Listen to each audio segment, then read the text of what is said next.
The wait is over. The Seattle Seahawks ready to begin the 2016 NFL campaign, and they'll do it on the road. It's a warm, sunny, summer Saturday afternoon as the Seattle Seahawks open up the preseason visiting the Kansas City Chiefs. Hello again, everybody. Kurt Menefee alongside Seattle sports legend Brock Huard. And Brock, here we are, Saturday afternoon, and maybe the loudest stadium outside CenturyLink.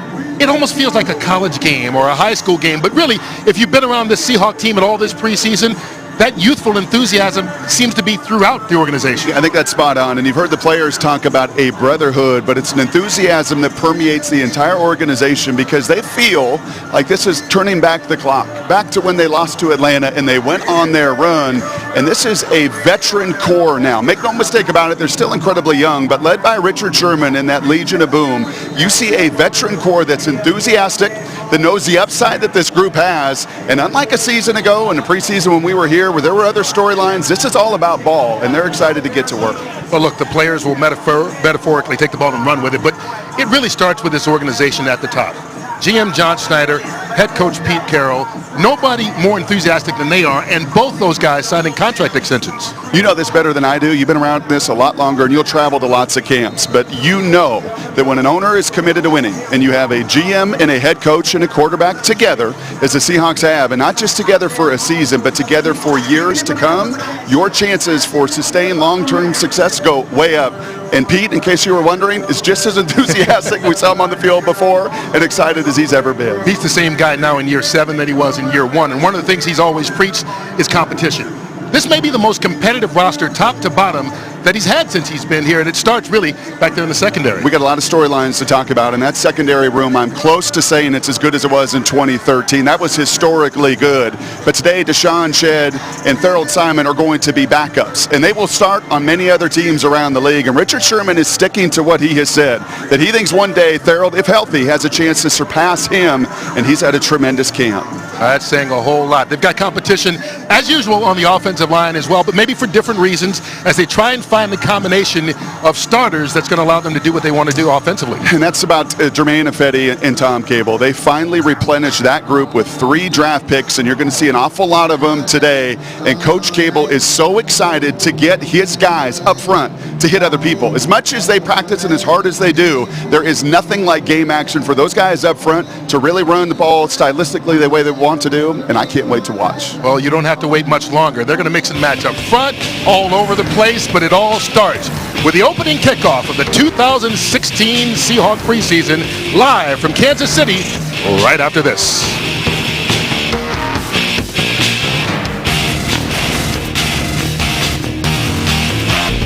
Seahawk football is brought to you by CenturyLink Prism TV. Visit prismtv.com for more details. CenturyLink, home team, home connection. And Washington's Lottery. Play Seahawks Scratch from Washington's Lottery. It's absolutely hawksome. Go to walottery.com for details.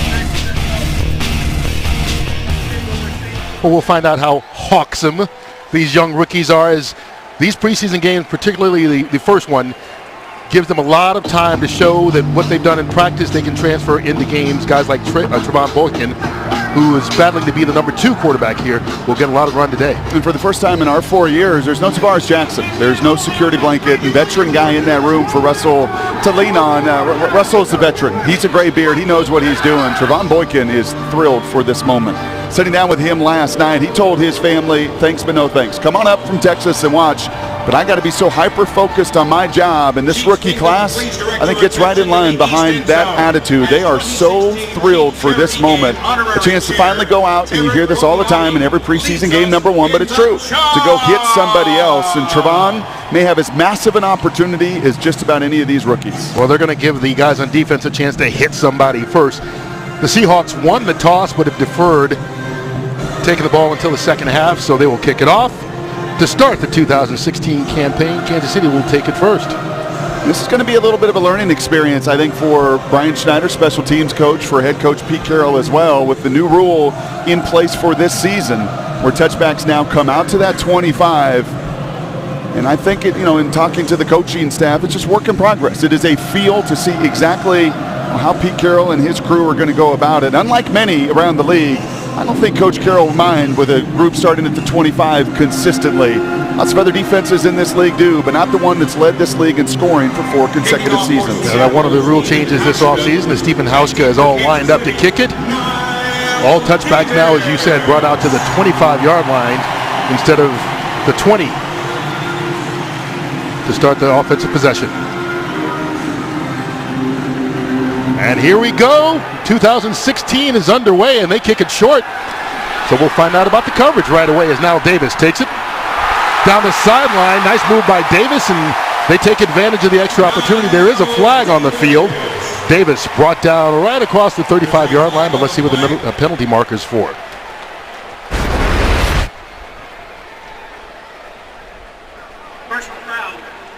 Number 20, the kicking team, 15-yard penalty, first down. All right, so that one will come back. So, they said kicking team, my fault. So that's on Seattle, so they'll add to it. So what was a 34-yard return? Now gets another 15 yards tacked on, and great starting field position for Alex Smith and the Kansas City Chiefs. They begin at the 49-yard line of the Seahawks.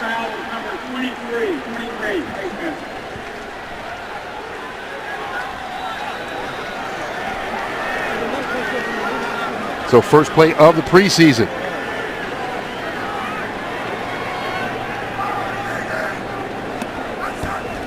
Smith to the air right away. Throws it underneath. Ball caught by his tight end, Demetrius Harris, for a 5-yard pickup. And this Chiefs offense, well, they think they found a little bit of stability in their offensive line, like so many teams around the league. I mean, you go around this league, everybody's trying to figure out an offensive line, it seems like. And they bring in Mitchell Schwartz from Cleveland. They slide Eric Fisher. They sign him to an extension, slide him to left tackle. Got young people, especially within their depth. It is a very common theme, the challenge that people in this league are now having of finding continuity up front. Ball to the 44, Smith on the play action. Travis Ross, and he will move the chains. It looks so weird seeing somebody with number 88 in Kansas City's uniform, doesn't it? Here's a look at this Seahawk defensive line. Lots of experience up there, although you see Jaron Reed, that second-round pick, getting a chance to show what he can do starting with that defensive unit. Familiar faces there at the linebacking crew and in the secondary, although there is some battle right now. Cam Chancellor just out with a slight groin pull, and Kelsey McCray will get the start today in his stead. First down from the 33. Spencer Ware, the former Seahawk, going to fight his way out. Nice pickup. And that's a little bit of a rarity in today's NFL. We talked about the challenges of offensive line. You don't see many teams with traditional fullbacks either. Kansas City's one of them. In fact, they've got 2 good fullbacks, Anthony Sherman, Trey Millard. That time, just good old school, old-fashioned power football. Pull the offensive guard around. It's coming downhill at you. These are the reps that are so valuable for really some of the first live tackling of this team defensively for the Seahawks all training camp. 9 yards on the play. 2nd and 1. Ware dancing. Bobby Wagner had a chance at him. He slipped out of the grasp of Wagner, but there's the rookie Reed. Jaron Reed makes the stop. His first tackle in the NFL, but only after a 2-yard pickup and a first down by KC. And Reed, one of these many rookies, 10 of them drafted, 20 of them undrafted rookie free agents signed in here. And sitting down with Jaron last night, he couldn't wait for this opportunity, trying to visualize what it was going to look like, what it's going to feel like. And as many big games as he played in at Alabama, it is something different when you finally get to realize your dream of suiting up in the NFL. First down for the Chiefs. They go with 3 tight ends on the play and hand it off. Ware dancing, nowhere to go. Frank Clark was the first guy to get there. Mike Morgan officially on the tackle. Well, there's the run defense you've been used to seeing from the Seahawks, and that power run, they split that seam pretty good. But that time, a lot of credit to Jaron Reed. He gets his hands on that offensive lineman first. He establishes the point of attack. That's what you have seen from this group. A nice job by Frank Clark of pursuing down the line and allowing those linebackers to run free. KJ led this team in tackles with 116. Bobby right behind him because the defensive linemen doing their job. High snap. Smith gets it. After bottling it and then being chased out of the pocket, wisely throws it away. But a nice job, Quentin Jefferson, another rookie, putting the pressure on Smith. This is one of the areas in you've seen a really good focus. I don't think it's just Seahawks specific. It's around the league, and you're looking at Mitch Morse there, came on as a rookie and really solidified the middle of their line last year. But a lot of teams, this is the area that when the Seahawks were giving up points defensively in the first half of last season to the Carolinas and Cincinnati's, it was touchdowns down here. And as they tightened up in the second half and held them to field goals, they got right back to that lofty perch they've been sitting on. As I said in the open, for the fourth consecutive year, the #1 scoring defense in the league. They'll try and get a stop here on 3rd and long. Smith. This time with time, but no one open. Scrambling and then throws it. Jeremy Maclin with the catch. Did it get in? Out of bounds inside the 1-yard line. 20-yard pickup, 1st and goal. Well, that play indicative of what Jeremy did a year ago when he set the franchise record for the Chiefs in receptions. That's a dead play. There's nobody open for 3 to 4 seconds. And they'll take another look and make sure Maclin gets both feet in.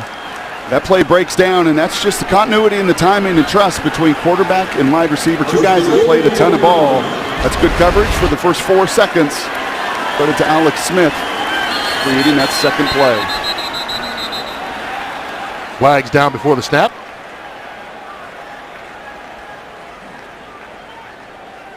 12 men on the defense when the snap was imminent. Half the distance to the goal, still 1st down.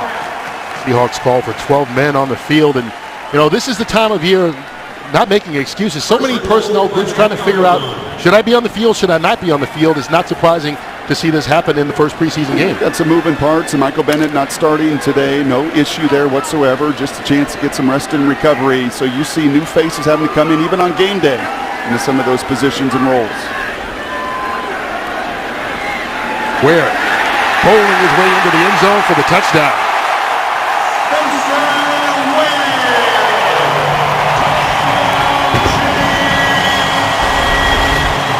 Well, this is who the Chiefs were last year when they went on their 11-game winning streak. They started to win and establish that line of scrimmage, and Alex Smith was really efficient. He made plays as a veteran on 3rd downs. He didn't turn the football over. And much like that early run, that power run that went for 9 yards, it's that movement at the point of attack. When you run that power play and you block down and you create that movement, you create seams. And the Chiefs take advantage of positive field position and turn it into 7 points. And a couple of big penalties on the opening kickoff and then one down there at the goal line. And the Chiefs take it 49 yards in under 4.5 minutes. And now they will attempt the extra point. Ball snapped from the 15-yard line. They made that move temporarily last season. Now it's a permanent part of the NFL rule book. Cairo Santo completes the scoring here on the opening drive as the Chiefs march right down the field. The former Seahawks, Spencer Ware, with a touchdown, and it's 7-0 Kansas City. In the early going of the preseason, 1 drive so far. The Chiefs took it 49 yards. Spencer Ware with a touchdown, 8 plays. They lead at 7-0. Yeah, one of 7 Seahawks, former Seahawks on this Chiefs roster. Seattle has just one, Kelsey McRae, who you mentioned in the open the Seahawks traded for a year ago. 7 former Hawks getting it done now for the Chiefs. And Russell going to match Alex Smith with a very efficient first drive, so he too can score and put his baseball cap on. And looking to pick up where he left off last season, you see the numbers. First Seahawk quarterback ever to lead the league in passer rating. Put up career highs in every category. And not only that, it became more of his team than it's ever been before. From a leadership standpoint, from a football playing standpoint as well. Marshawn steps out after that bye week. They really turned their season around, turned their offense around, and they did so with tempo. And that's what I want to see out of Russell. I know that's what the coaching staff wants to see out of Boykin. You dictate with the pace of play and the tempo with which you get the ball out of your hands. Another high kick. Troymaine Pope takes it at the goal line. And Pope gets it out to the 25. And that's what you call the break-even point this season. Now you got to get it back to the 25 to earn the right to return it again. There's Russell Wilson. We've talked about the season he's had. And also, for the first time, he's the oldest guy in the quarterback room, with a couple of undrafted rookies behind him getting a chance now to play probably won't play too long as the team tries to get a look at those young guys. And a tremendous camp, an OTA. He was a headliner throughout the entire offseason, really took the second half of last season throughout mini camps, OTA, training camp, and now gets a chance to continue to step on the gas in the preseason. Seahawks open up with 3 wide receivers, and Christine Michael spread out wide to the left. Empty backfield.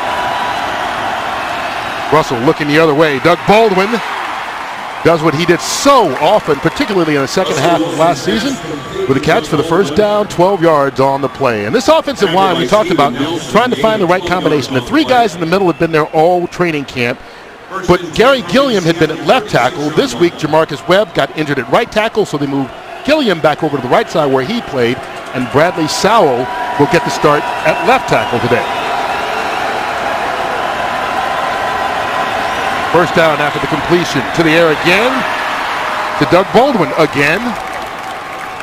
And it looks like he picked up another first down just across the marker and just shy of midfield. 13 on that play. And a little bit like the Seahawks without Bennett and Chancellor, the Chiefs are missing some of their Pro Bowlers. No Justin Houston. He's still got Poe right in the middle.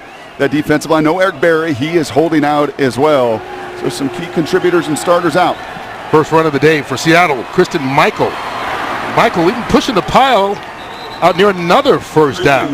Well, what have you seen now in these snaps? 8 snaps for the Chiefs, 4 run, 4 pass, and a couple of them, those power run variety, tight ends, fullbacks. Seahawks, well, they come out at empty. They come out in 1 back once again, and Kristen Michael has learned one valuable lesson in this league. I don't need to dance. When he got the explosion that Kristen has, he is a north to south guy, and that is about as representative of it as you're going to get. Holding on to the ball has been a challenge for him throughout his career, and the coaching staff talks about how different he is. We'll talk more about that as the game goes on. An empty pressure look, trying to get the ball out quick. Michael up top again, over the middle, going for Jermaine Kearse. The ball batted down, incomplete instead. Russell Wilson's first incompletion of the day. And you see empty for a couple reasons. People think, wow, you get in an empty, it really makes it a burden on the offensive line. Many times, especially with a veteran quarterback, it's quite the opposite. And you have seen Peyton Manning's and Tom Brady's and Drew Brees live in this because the quarterback can really help that offensive line by getting the ball out of his hands. And Darrell Bevel here, 3 snaps already of empty in the opening drive. Third and short. Michael cuts it up, gets the first down. We mentioned earlier, you talk to the coaches around the Seahawks, and they say he's a new man. This is not the same guy that was here for 4 years, that they wound up trading to Dallas and then got cut by the Cowboys and cut by the Redskins before coming back. And it's not just because of the senior on his jersey either. It's because of that life experience and just the maturity and the growing up. And sometimes it takes being cut a couple places before that just reality of how tenuous this situation can be professionally in this league. And he runs hard again through the line of scrimmage. Another big gain for the Seahawks. Kristen Michael out across the 25-yard line. Give him 16 on that run. And again, more of the tempo. But you know what I love? These 3 runs have all been between that guard and center. And you can see right at the point of attack, your 2 guards, your 2 most powerful linemen you have on this roster, well, they're winning. They're winning, and they're on the other side of the line of scrimmage, and Kristen Michael has shown this kind of burst for all 4 preseasons he's been a Seahawk. Seahawks putting up yardage in big chunks on this drive. Here's Michael. Short gain on that one as he falls forward for maybe a yard. Take a look at this offensive line, and it will be studied and evaluated all preseason long. Tom Cable could not wait to really learn about his crew. And if he said cool once yesterday, he said it 100 times. That was his word. What a cool experience for all of us to actually get to see this group in action. No longer having to protect your defensive guys. You can throw, you can cut. He's not worried about the new principles and the new rules put in place. He feels like they can still play the same brand of ball they've always played. Alex Collins now in at running back. Russell Wilson to the air again. That one incomplete. Intended for Luke Wilson on the play. There with tight coverage to Stevie Brown. Alex Smith converted a 3rd and 10 in his red zone and end of the field, and Russell's going to get the same opportunity to do so. First time really you saw Russell affected by that pocket just a little bit.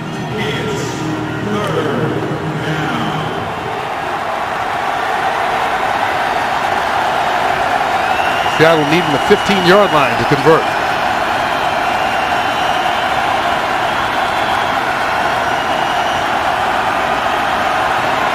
Wilson looking up top. High, but caught. Jermaine Kearse. Make it Tyler Lockett. Pardon me. Lockett goes up and grabs it, but gets enough for the first down. Well, that is that rhythm, and I told you this offseason, Kurt, that Russell has been so sharp. And yes, the throw is a little high, but take a look when this ball is out of Russell's hands. He knows exactly what he's got. He's got man-to-man coverage, and he's got that outside pivot route where he's going to trust Tyler will get the yardage for the first down. And while high, he has the immense security, does Russell, in Tyler's hands to put it out there where he gets it or nobody gets it. Really representative of the trust developed between quarterback and receivers. Here's Wilson. Looking to his right, picked off in the end zone. Marcus Peters, the former Washington Husky, had 8 picks as a rookie last year, Defensive Rookie of the Year in the National Football League, and made a great play there on the pass from Wilson. He sure did. And he undercuts this, and this is the difference between corners in this league that are interception guys like Richard Sherman and Marcus Peters, and those that aren't. The majority of corners in the league would bat that down. The former Husky and the Defensive Rookie of the Year will keep doing what he did a year ago, a poor throw, and he takes advantage.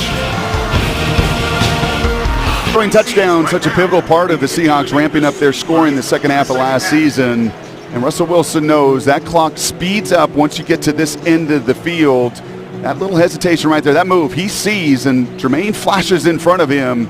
But Marcus Peters is quickly growing into one of the game's premier corners. As strange as that sounds, it's just a second-year player, but you pick off 8 passes, you're going to start to gain a reputation. And that little hesitation against elite corners that have the kind of closing speed and quickness that Marcus has takes points off the board and saves points for the Chiefs. So Kansas City takes its opening possession in for a touchdown, and that's enough. Alex Smith is now out of the game. Nick Foles in at quarterback. Foles, remember, was with the Rams last season, cut the first week of the preseason here, and now picked up by the Kansas City Chiefs to rejoin his old coach from Philadelphia, Andy Reid. Familiarity in the system, a bigger, stronger guy than Alex Smith, but has shown nowhere near, I think, the poise throughout his career that Alex has. It's Alex's job. But Kansas City feels really good. In fact, they've got 5 quarterbacks. You'll see all of them play today, and many of them incredibly productive collegiately. And even Nick Foles has done some really good things professionally. You ever seen a team with 5 quarterbacks? How do you get them snaps? Handoff taken by Spencer Ware through a hole and spinning out across the 10-yard line. Kelsey McCray finally with the stop, but good enough to move the chains. 11 yards on the run by Ware. I'll tell you what you're seeing an awful lot of, and Alex Smith saw it on that opening drive, and pretty good balance and productivity from Alex. You're seeing a lot of base here offensively for the Chiefs, and as many teams that have gone to nickel defensively, and as much as you thought you're going to see Jeremy Lane slide in and shed play outside, nearly every snap here for the Chiefs has been their heavy base personnel, tight ends, fullbacks, keeping that base personnel on the field defensively for Seattle. A couple times they've gone with 2 tight ends like here, or even 3. Foles, his first pass, Tyreek Hill, and Hill wrapped up by Jeremy Lane. Nice tackle on the play, 5-yard gain by Hill. You talk to anybody around this Kansas City organization, and this is the kid that's flashed. Seattle is so used to having, well, their rookies come in like Tyler Lockett did a year ago and make such an impact. That's exactly what Hill has done. You see Jeremy Lane close in, 2 guys that can really scoot right there, but they signed Rod Streeter this offseason. You have Chris Conley, they bring in Mike Williams, and it's Tyreek Hill that has really made the biggest impression for the Chiefs, and Jeremy Lane getting his shot to not just play nickel, but play outside corner as well. Officially 6 yards on the play. Foles off the play fake. Going for a Hill, bounces off his hands, incomplete. And the young rookie may have been looking at where he was going to run before he caught the pass. And as good as Marcus Peters is, and the kid out of Seattle played at Washington, or from California but played at Washington, he watched Richard Sherman for years. And Richard Sherman is still the guy, the number 1 guy the last 5 years in interceptions, in pass deflections. That ball a little bit high, and you miss your mark at all. If that ball's on the shoulder pads, well, Hill's got a shot. When you're off your mark as a quarterback, Sherman may take it away, but he is, at a minimum, going to knock it down and force a 3rd down. 3 receivers out to the left. Foles working from the shotgun. Did he get it off before the play clock hit 0? were able to get a Prior to timeout the beforehand. snap, this is the first charge timeout, Kansas City. They needed that one. That play clock was a fraction of a second away from running out on him.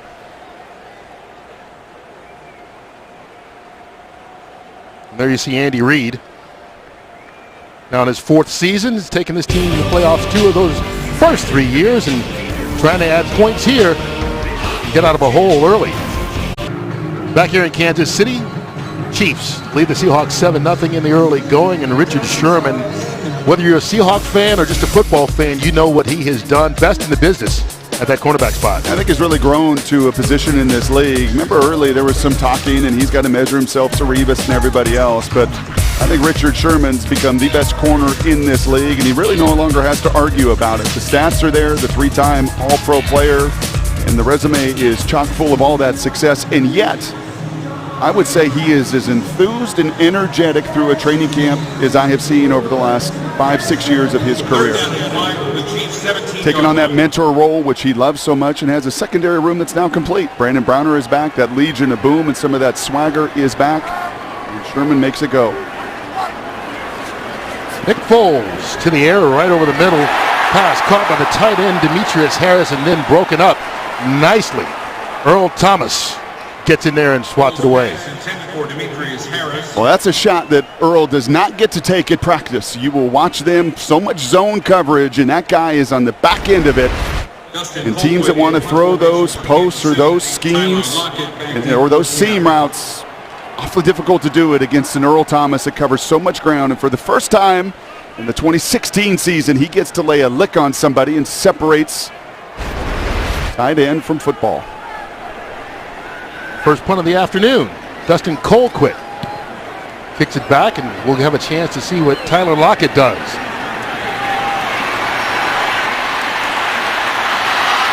And the Pro Bowl return man turns the corner, but can't quite get around. Gets out of bounds at the 46-yard line. 52 yards on the punt. Nice 17-yard return, and it looks like Russell Wilson might be ready to return to the field for possession number 2 for the Seattle offense. This offseason, Ohio State coach Urban Meyer said you were going to love Tyvis Powell from day one on the special teams phase of the game. He's going to be one of these young players you don't have to teach how to play special teams. He's going to come right in and be a difference maker for these Seahawks. And Tyvis Powell gets a chance there with Lockett breaking contain to peel back and block, and he doesn't miss, and it looks like Boykin's going to get his opportunity in his snaps that he's been visualizing. Absolutely. Russell Wilson put his helmet on, but he's staying on the sideline and turning it over really to the second team unit right now. As Trevon Boykin comes in, you mentioned earlier, undrafted, coming out of TCU. Here you see Russell's numbers for the day. 1 drive. And if I know anything about those two in that conversation, you can see it right there. Pete, they're talking about Russell is anyway, that interception. A really good drive to march it up and down the field. And Russell probably saying, that doggone Peters baited me into that throw. I had it, it closed, and just missed my mark. And we'll see if Boykin can put some points on the board as he begins his Seahawk career. Playing behind that starting offensive line. Hands it off to Christian Michael. Tries to get around the corner and does. Michael with another nice run here, and he's had a really good start to this ball game. Seattle had 4 plays over 10 yards in that first possession, and he had a couple of them. And I've said this a couple different times. Look at the interior of your line. You are winning everywhere, and even though Nick Vannett right there is not able to hold his block, because you get that initial push, it gives Christian Michael an opportunity and the freedom to use the lateral quickness and the speed with which he brings. Picks up 8 yards. Boykin hands it off to Michael again. Lowers his head. Going to be stopped short of the first down. Derek Johnson in there on the tackle, along with D. Ford. 1 yard on the pickup. Fundamentally, there's 2 things I'm watching out of Trevon Boykin today. Number 1 is to play calm.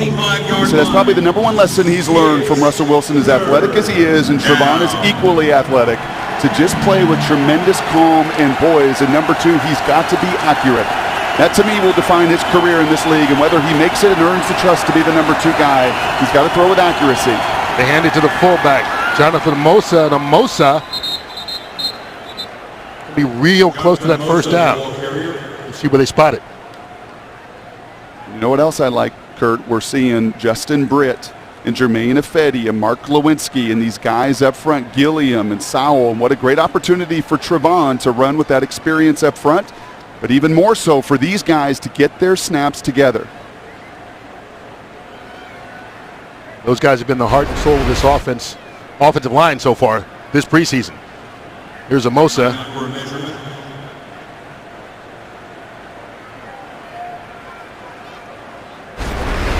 I would say it depends on where they spot the ball, but doesn't it always? If you have a 20-yard gain and they spot it for 10, then it doesn't matter, right? You can see they're just that much short of the first down. Well, you got your number ones in here. I think this is an opportunity for Pete to evaluate. These are the snaps and the reps you don't get in today's NFL. With the CBA and as limited as your time is in pads, and as hard as it is to go full contact for Tom Cable to evaluate those guys, well, here you go. Go play in that phone booth and let me evaluate your pad level. Let me evaluate how physical you are off the football. This is evaluation as much as anything else. Going forward on fourth down. Christian Michael deep in the eye. Make sure you secure that snap. They handed the fullback Amosa again. And Amosa hit at the line of scrimmage. Ramik Wilson, let's see if he stopped him before he got the first down. Nothing fancy, back-to-back snaps, and you've seen the Seahawks utilize this with all sorts of different fullbacks, and it's going to be the effort from Amosa. That's second effort, at least from the line judges running in here. It's going to give the Seahawks a first down. Got just enough with that second effort.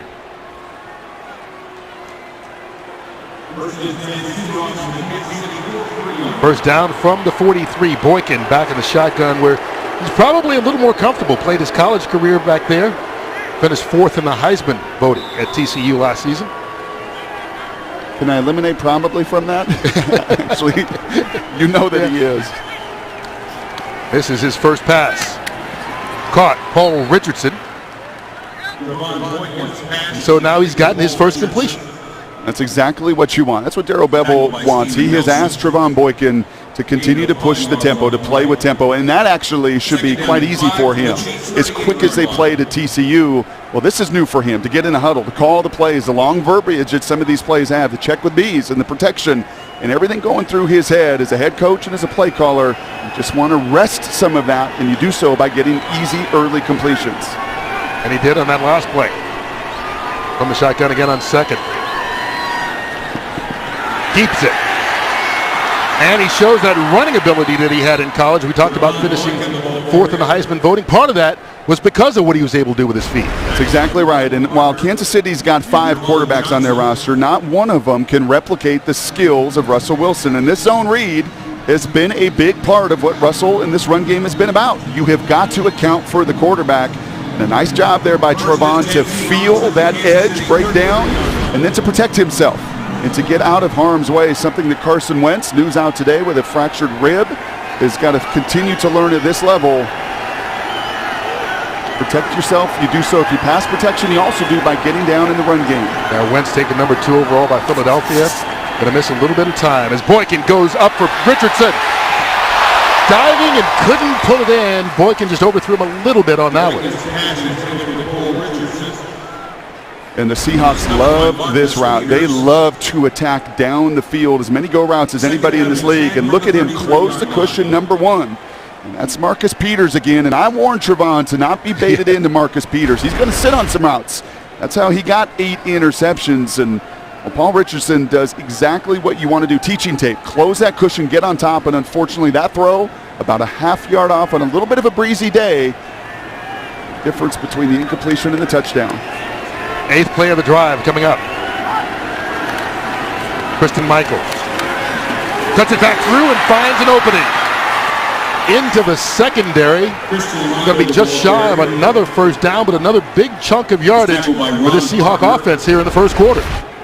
And a nice job by Jonathan Amosa. There's a little bit of 2-back. It's not just the Chiefs are going to put a fullback in there. And Christian Michael runs right behind both his pads and his fullback.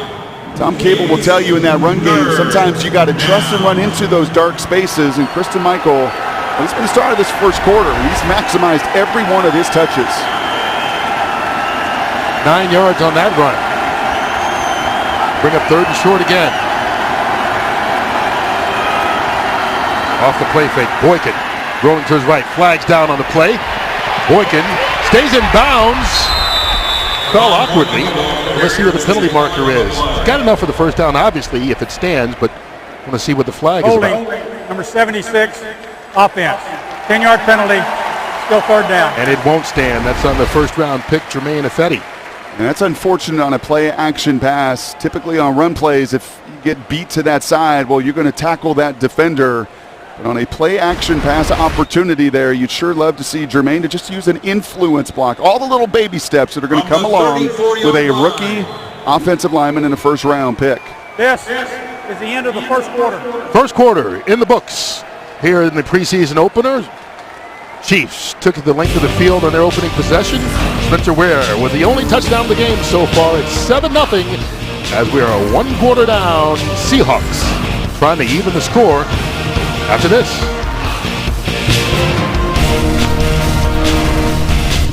Presented by Washington's Lottery. Play Seahawks Scratch from Washington's Lottery. It's absolutely hawksome. Go to WALottery.com for details. Second possession of the game for Seattle. Down 7-0. Good little mix for both of these teams. I think you get out in this opening preseason game and you've got your scripts and yet you're also going to adapt to your personnel in the game situations. And I love the run-pass balance. The Chiefs maximize it on their opening drive, their touchdown drive, and the Seahawks really have done so in both of their possessions. Anything to playing an afternoon game on a Saturday in August? Got so many rookies here. They're used to this. Feel like college football for Trevon Boykin from a season ago. 10th play of the second possession. Boykin from the shotgun. To the air, throws too high for Richardson, and that one falls incomplete. You talked about that accuracy, wasn't quite there on that pass. That's also, you looked at Russell Wilson, who threw a similar route on his 3rd down to Tyler Lockett, and those two have thrown it 500 times, 1,000 times over the last 12 months as they've been together. Trevon Boykin's thrown that route 2 or 3 times to Paul Richardson, and never in a live bullet situation. Oscar will get his opportunity. 6 for 6 a season ago from 50-plus. This one from 52 yards away. Second most accurate kicker in the league last season. He's been a model of consistency since coming to Seattle, and nothing changes there on his first kick of 2016. Right through the uprights, 52 yards. It is good. Seahawks on the board. It's a 7-3 ball game. Trevon Boykin led the Seahawks to a field goal in his first time running this offense. Early evaluation. Yeah, you always want to get points, but you mentioned that poise and that accuracy. And watch Jermaine Ifedi, the right guard. Unfortunately, a nice inside move by the Chiefs. And the Chiefs have come out and brought a little pressure and played man-to-man. And where you see Russell is so good is backing away from that pressure as Trevon does, but still keeping that form and that power and that accuracy. And those will be the baby steps. That will be the evaluation for me with Trevon. There's no doubt he has the athleticism. You saw the zone read earlier. I love some of the poise. Should have had a 3rd down conversion on the play action pass. But when that pressure is in your face in this league, you still have to be able to plant that back foot and really deliver. Tyreek Hill kicks it out of the end zone about 5 yards deep. This is what he does so well. Jeremy Lane trips him up right across the 25-yard line, and he was that close to breaking it. One of the best return men in college football last season. What you're hearing, and he was a transfer from Oklahoma State, had to transfer out of there to West Alabama, and they're talking about him the way the Seahawks did about Tyler Lockett. That they just have to find ways to get him involved and get him into space. And a nice job and a nice tackle there on the edge by Jeremy Lane. A 5th-round pick out of West Alabama, and as you said, forced out of Oklahoma State after some off-the-field issues, a domestic violence charge, and dismissed from the football and track team, transferred to West Alabama, and still drafted in the 5th round. Charkandrick West with the carry for the Chiefs, out across the 30-yard line. Well, here's that competition in the secondary we talked about. You're going to get a chance to see Shed. You're going to get a chance to see Thorold Simon. I like the fact that Frank Clark is still out on the field on the defensive line there, and they're going to continue to maximize the snaps for Frank. And great to see Therrell healthy, and Shed has had such a tremendously steady camp after really building off the second half of last season. Seahawks with their second unit in now. From the shotgun, Nick Foles. Quick pass. Travis Ross. And Ross can't get around the corner. Kevin Pierre-Louis, one of the fastest linebackers the Seahawks have, chased him down. And he is fighting, and he's going to really be fighting for a spot, and that's what he does best. A little bubble screen there, and he maximizes his speed and quickness. More than likely the fastest linebacker, he and Bobby Wagner. Probably also one of the more undersized guys. So when he gets a chance to get outside of that tackle box and chase people down, that's what Kevin Pierre-Louis right now in his career is most comfortable with. Brings up a 3rd and 3.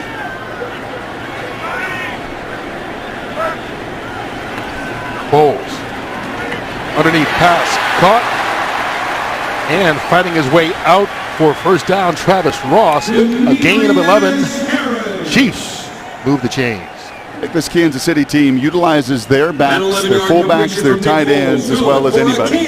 And Andy Reid has done it for a long time in that West Coast system. Out is Doug Peterson, in is Brad Childress, and a lot of familiarity, but that big play sheet, reminiscent of Mike Holmgren through all the years in Seattle in that West Coast system. Lots of formations, lots of personnel. Alex Smith is well versed in it, as is Nick Foles. Already you see lots of formations and utilizing lots of different players.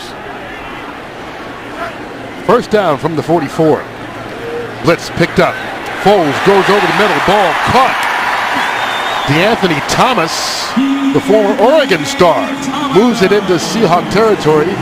Finally forced out of bounds, but only after a 19-yard gain. And good protection. It all starts up front. We've seen that in the run game for both teams. Nick Foles does a nice job. There's a pretty good picture of what you want to see from Trevon Boykin, and that is sliding in the pocket, but still being very strong, planting that back foot and giving DeAnthony an accurate throw in man coverage as he's just running away from Marcus Burley. At the Seahawk 37. West. Kendrick West down the sideline. West with another big run. Stephen Terrell finally tackled him, preventing the touchdown. Well, as challenging as this may be with some of this run game, these are the reps you have to have. And you see right there, that's going to be Eric Pinkins, your strong side linebacker, who is playing a new position at Sam. Got to find a way to set that edge, to squeeze that play down. And unfortunately right there, Pinkins gets beat inside or driven inside, creates the seam, and West is explosive. Chris Richard's got 3 different guys with 3 different skill sets in Marsh, in Pinkins, in Morgan, and he's got to continue to evaluate through as well. 25 yards on the last play. Foles keeps it. Won't get 25 on that one, maybe 2 yards on the play. Well, I told you they've got 5 on their roster, but not one that can run zone read. And bless Nick Foles' heart trying to do it. He tried to pull the ball down. That Russell and Trevon Boykin are very well versed and comfortable. And at 6'6", 245, you better find a way to protect yourself, because there's a lot of surface area those safeties, linebackers, and D linemen got to hit. Easy target.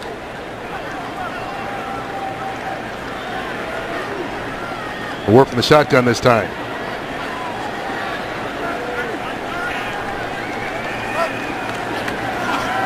Another play fake. Pressure. Cassius Marsh got him. He was able to get the ball off. It falls incomplete, but great edge run by Cassius Marsh on that play. I'll tell you what I've liked from Cassius in this camp is he's in that mix at Sam linebacker, working with Pinkins and Morgan, but it has not diminished what he's done with the pass rush. Spent some time out in Hawaii with Michael Bennett, and the biggest thing that he's worked on are those hands. Really utilizing those hands, and you win early, as he did on the left tackle right there. You get your hands on Gerard Pusley first. You beat him, close down that angle, and get a chance to affect the passer. 3rd down. They can pick up a first at the 2. Foles. Flushed out of the pocket again. Towards the end zone. Back of the end zone, but Tyreek Hill is out of bounds. Good coverage by Therrell Simon with him step by step.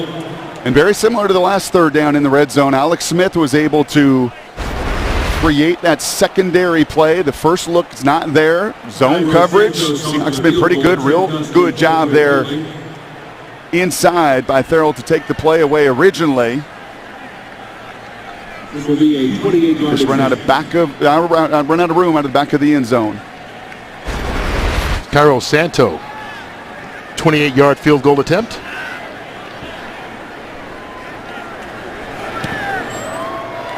It's good, and the Chiefs go back up by a touchdown.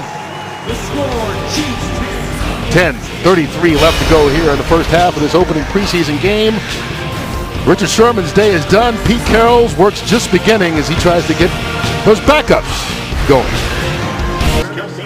Early going in the second quarter here of this preseason opener. Chiefs just capped off a 9-play drive with a 28-yard field goal. A couple of big runs on that play. I think that's maybe the surprise of the first quarter and a half here is both teams running the ball well. Typically, running the ball at this level is hard and difficult to do, and especially when you don't get many live reps. But both the Chiefs and Seahawks have found a lot of yardage and balance on their offense by running the ball. Romaine Pope back to take this kickoff. Another short one. Ball falls through his hands. That's going to cost him some yardage on the return. Doesn't even get back to the 10-yard line.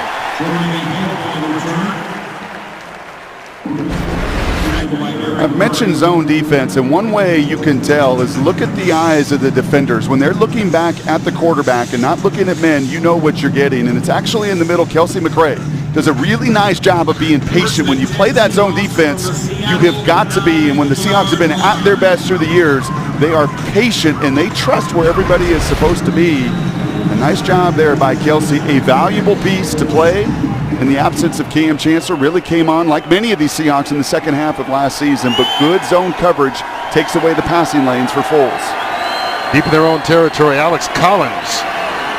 His first run of the ball game, and here's one of the young men getting a chance to show what he can do. And right now, we'll get a chance to hear from Michael Bennett, who's down there on the sideline and not playing today in street clothes. It probably feels a little cooler there in that sunshine, too, for you.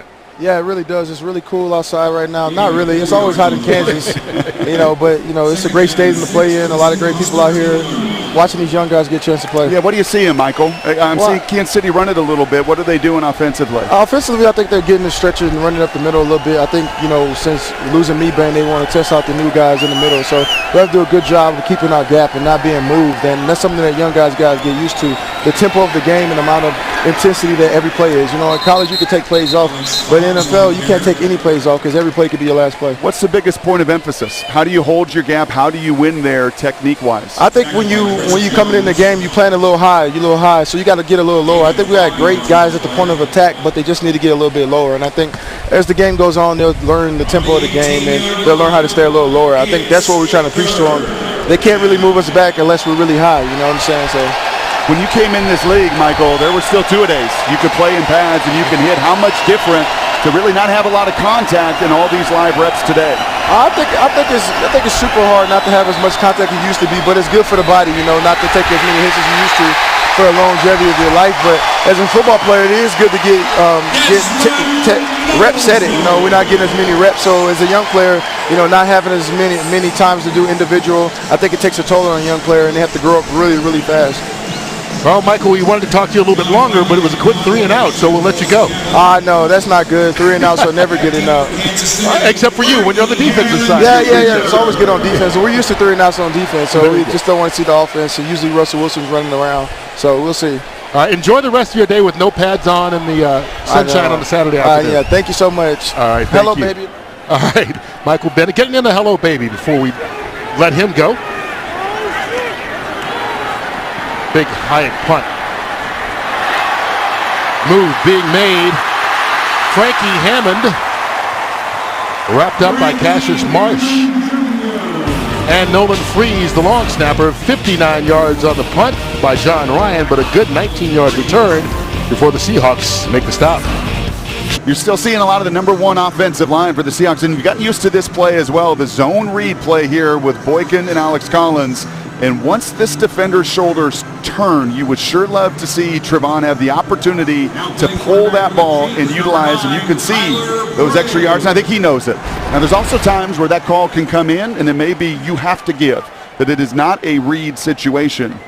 But more than likely, he'll look at the surface, he'll look at the pictures, he'll look at the film tomorrow, and as aggressive as Desmond Moses was collapsing that play, there was an opportunity to move the chains by pulling the ball. Looked almost like Boykin recognizes right away. New quarterback for the Chiefs, Tyler Bray now in.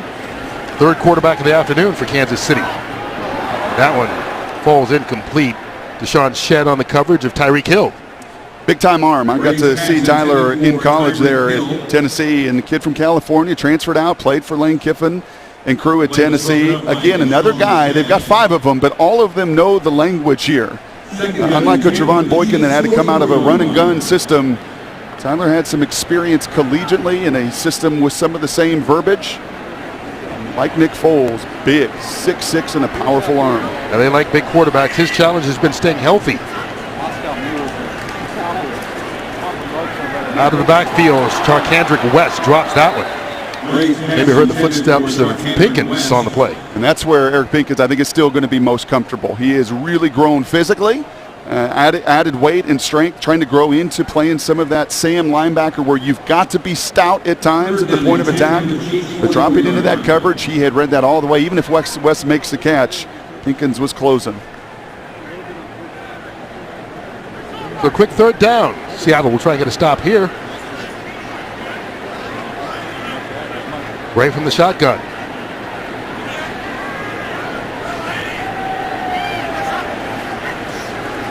Here comes the pressure. Going up top. Oh, along the sideline, flags down, but Rod Streeter, what a grab. Farrell Simon was all over him. Probably going to get called for the penalty. But still, Streeter made the play, the former Oakland Raider. Pass interference, number 27, defense.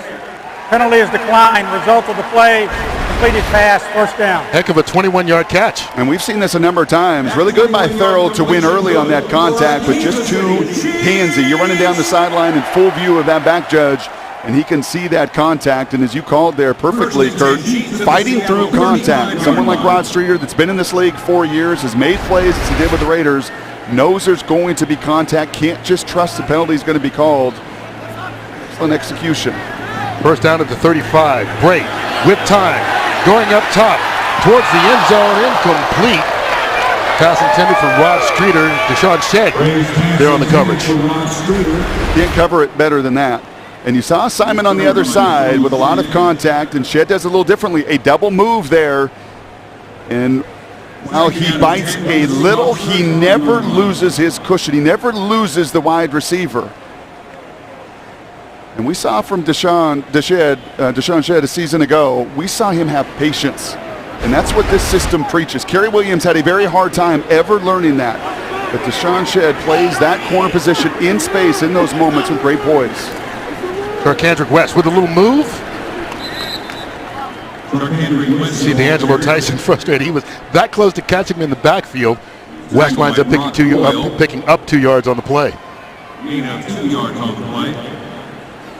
So another 3rd and 8 situations, and really both offenses have done the same thing. They're trying to create one-on-one situations outside. And you saw Lockett excel in it earlier. You saw Streeter on his 3rd down excel. Offensively, as Tom Moore used to tell me all the time with Indianapolis, my job is to get you guys in one-on-ones. Your job is to win it. Handoff to West. Looked like he had nowhere to go, but just kept on churning and wound up out at the 30-yard line. How did he get out of that? Picks up 2 yards on the play. Sometimes there's an advantage, and Kristen Michael has learned this, an advantage to hide out and being 5'9" amongst all of the Giants. Obviously not nearly enough for a first down, but that was still an impressive little 2-yard run. Cairo Santo comes on to try a 49-yard attempt.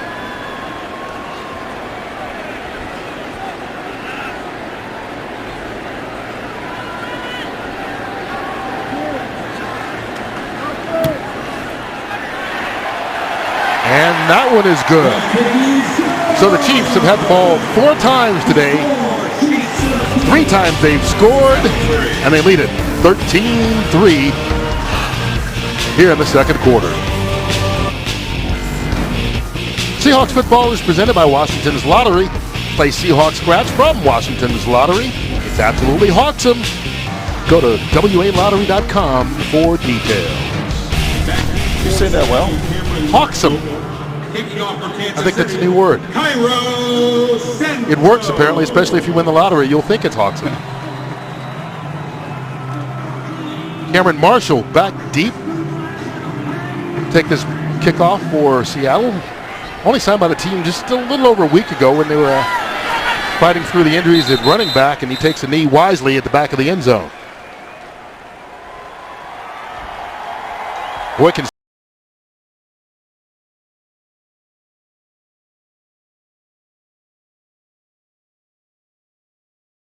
not being drafted out of TCU, and was one of those guys that probably would have been, had some off-field issues at the Alamo Bowl last year, and some legal issues really hanging over his head at the draft, so a lot of teams deciding not to take him. Sat back and got an offer from the Seattle Seahawks and the Dallas Cowboys. Chose to come to Seattle, he said, in part so he could learn from Russell Wilson, but also he saw that free agents get an opportunity under Pete Carroll that maybe they don't get other places. That ball tipped to the line of scrimmage, intended for Alex Collins out of the flat. Well, I like what the Chiefs are doing and what Trevon is seeing. What Russell saw some as well, and a little more with the backups, is a lot of man coverage. And if I'm in preseason and I want to evaluate my personnel, and a nice play again by Moses, we saw him collapse that zone read run. I want to see how my guys play man-to-man. And for the Seahawk wide receivers, for some of the young personnel, for the rookies, here is your chance to separate, because big plays can be born out of man-to-man coverage.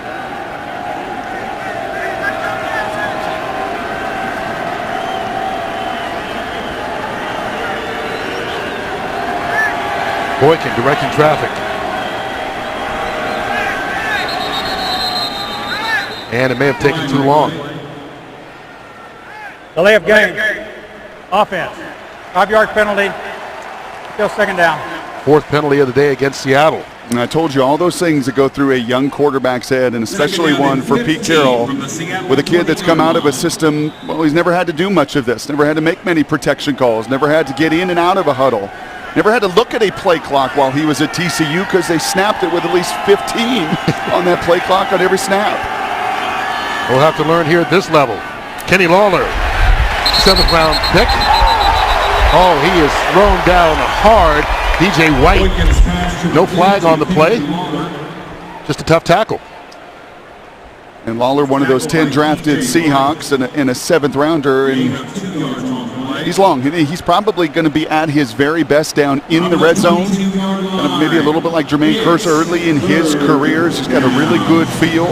So where the trade-offs may be negative at times for a quarterback in a spread system, they're positive at wide receiver. Coming out of Cal's Fun and Gun, he caught a lot of touchdowns.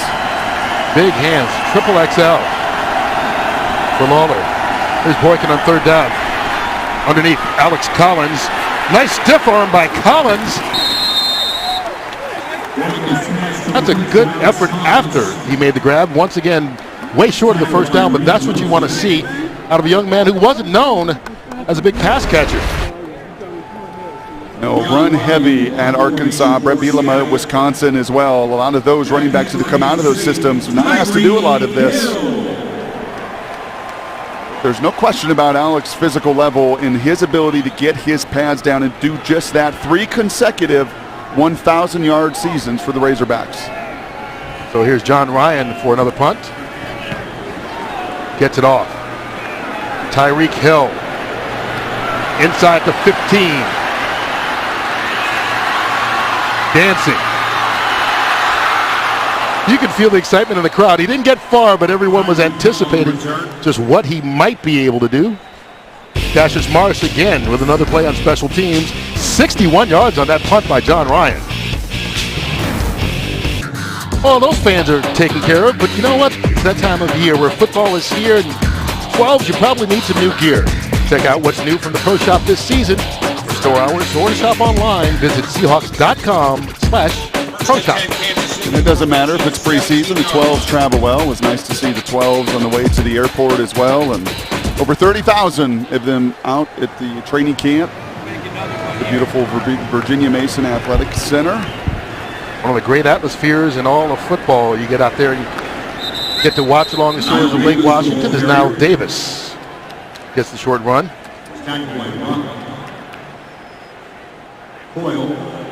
Brock Coyle on the stop. Nice job there as well by Cassius Marsh. It's not just in the pass rush that you got to use your hands and you've got to win. Cassius had a beautiful tackle on that punt cover and a nice job there of winning the defensive line as well.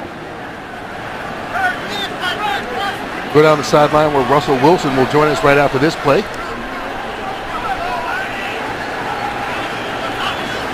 Tyler Bray from the shotgun. Quick pass. Albert Wilson, and he gets tripped up. Brandon Browner with the tackle, and we go to the sideline where the starting quarterback for the Seattle Seahawks, Russell Wilson, joins us. First of all, thanks for taking the time, Russell. Oh, thank you guys, man. All right, let's talk about your evaluation of that opening drive. We know that you marched the ball down the field. You played well, but obviously didn't end the way you wanted with the interception. Yeah, I thought we did a really good job of moving the ball. We were explosive running the football, throwing the football too as well. We came out. And MPU just did some really great things. Thought we had a great drive. Obviously, didn't work out the way we wanted to. Just a little late on that throw. Just moved a little bit and left it inside. But that's why you practice, man. That's why you keep trying to get better. So we're looking forward. It won't happen again. And that tempo, Russell, is such an emphasis for you guys, and you had to like that tempo in and out. Oh yeah, I mean we were playing great. I mean that was great drive. And, you know me, I want to play a whole bunch more. I wish I could play the whole game. But there's a lot of guys we're trying to see right now. Well, tell me about the eyes in the huddle there, with a couple new guys and some new places there. Yep. Jermaine Defetti in particular. What was that group like looking at in the huddle? Oh, they were so engaged, man. We did a great job. Like I said, everybody was engaged. Everybody was communicating great. We made some calls up front. We did some great things. So, we're looking forward to the season. It's going to be a great year, and we got a lot of talent. The line looked great out there. It's a very good defense, and so we're looking forward to what we have in store. One of the things that's been different for you this season, obviously, is you're the old guy in the quarterback meeting room. How has it been different for you from a leadership standpoint to have two young backups rather than another veteran in that room with you? Well, I think the best thing about it is, you keep teaching, but you also keep learning. The more you give, the more you get. So you just continue to try to learn as much as I can. I always say to you guys, there's a constant quest for knowledge. So much room to continue to get better, continue to work our guys, and continue to believe in what we're doing. So I'm excited about it, and I'm excited for these two young guys to compete and try to win the second job. And they're both very, very talented guys. What's your conversations here, lastly, with Trevon throughout the rest of this game? Well, when he's in there, just continue to play one play at a time. That's always the case. And then when Jake gets in there, same thing. It's no different. Just keep, trust your reads. Get the ball out on time, and make some things happen. Be special out there. All right, he's got a couple minutes left to try and make it happen here in the first half. We appreciate you taking the time. Thank you, guys. Go Hawks. All right. Yep. Russell Wilson. You didn't know. What was Bennett? What did he say at the end of it? Hey, baby, or hey, something? Baby. Hey, Yes. baby. Okay. Yeah. And we got a hey, baby, and a go Hawks. Maybe we should make sure that guys get one last phrase in. Maybe that'll be his new catchphrase, Bennett's. And you got Hawks'em. Hawks. Let's not go that far just yet. After the holding penalty on the punt, Seahawks start at the 20-yard line. Boykin zips that one out to Doug McNeil, and he'll only pick up a couple of yards on that play. Well, here's what's fun about this drive, and actually the last drive as well. Those number one linemen played about a quarter and a half. And I think that offensive line is going to play more this preseason than just about anybody else around the league. And I like it. Those guys have to get those snaps together. But now you're getting a chance to see George Fant. You're getting to see a chance at Reese Adiambo, the player for you to watch. Patrick Lewis with his experience right in the middle of a lot of really young guys. They're really gifted athletically that so badly need these reps. Yeah, first time we've seen a different group than that starting unit, and this one caught by Paul Richardson. Makes a move, and we're going to be right out near that first down. Clock winding down towards the 2-minute warning. And I think by and large that offensive line has done everything that Tom Cable has asked them to do. There's a delay of game, there's a holding penalty, some tough field position. But he wanted those guys to be stout, to stand in front and stand their ground against those Kansas City Chiefs. They've done just that. And they're looking for some points here before half with a 2-minute drive. Back here live in Kansas City, the Seahawks trailing the Chiefs 13-3 at the 2-minute warning. Aaron Levine alongside Dave Wyman. And Dave, despite that interception at the goal line, you have to like what we saw from that first-string offense for the Seahawks. Yeah, and especially the offensive line guy that stood out to me. First of all, Kristen Michael ran the ball well. Justin Britt did a great job at center. Really impressed by him.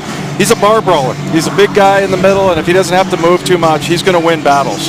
How about this final drive right here at the end of the half? Yeah, this is important, and especially for Trevon Boykin to see if he can put together a 2-minute drive, because that's what you want to see out of a rookie quarterback. Oh, we will have much more coming up at the half, along with analysis and stats. But first, let's head back up to the booth and rejoin the guys, Kurt and Brock, guys. All right, Aaron, I'll ask you, Brock, here. Ball to the 30-yard line, first down. You got to assume that Boykin running a 2-minute offense is kind of what he did all the time at TCU. Yeah. Might this favor him going into the locker room? Yeah, I think so. And this is where I'm telling myself, get points. Just drive down and find a way to get points. You're going to get the ball to start the second half. Right, you won the toss, but you deferred. And this is where this offense has been so good with Russell through the years. The end of first halves, closing them out, even more so at the end of games. Nobody with more fourth quarter comebacks over the last 4 years than Russell Wilson. In fact, 18 of them. And if Trevon's trying to learn from Russell, well, he's watched his tape in these moments, and you just want to find a way to get points. You don't need everything at once. You've got 3 timeouts. First of all, get yourself into field goal range. On first down, Boykin with time. We couldn't find an open receiver. Wisely throws that at the feet of George Farmer for an incompletion. Yeah, I think anticipating there a little bit of man pressure, which the Chiefs have done, have come up and played a lot of man-to-man. That time they play zone, and they fall right into the screen pass. And that's case in point. Don't try to do too much. They win. Sometimes that call is going to beat you, and the Chiefs, won with the execution there defensively. Throw it away. And you've still got 2 downs to execute. Smart incompletion.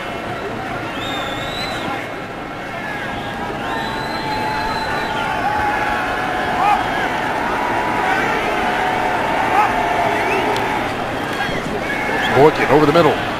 Doug McNeil. And McNeil fights his way out to the 37-yard line. Clock keeps running. 7 yards on the pickup.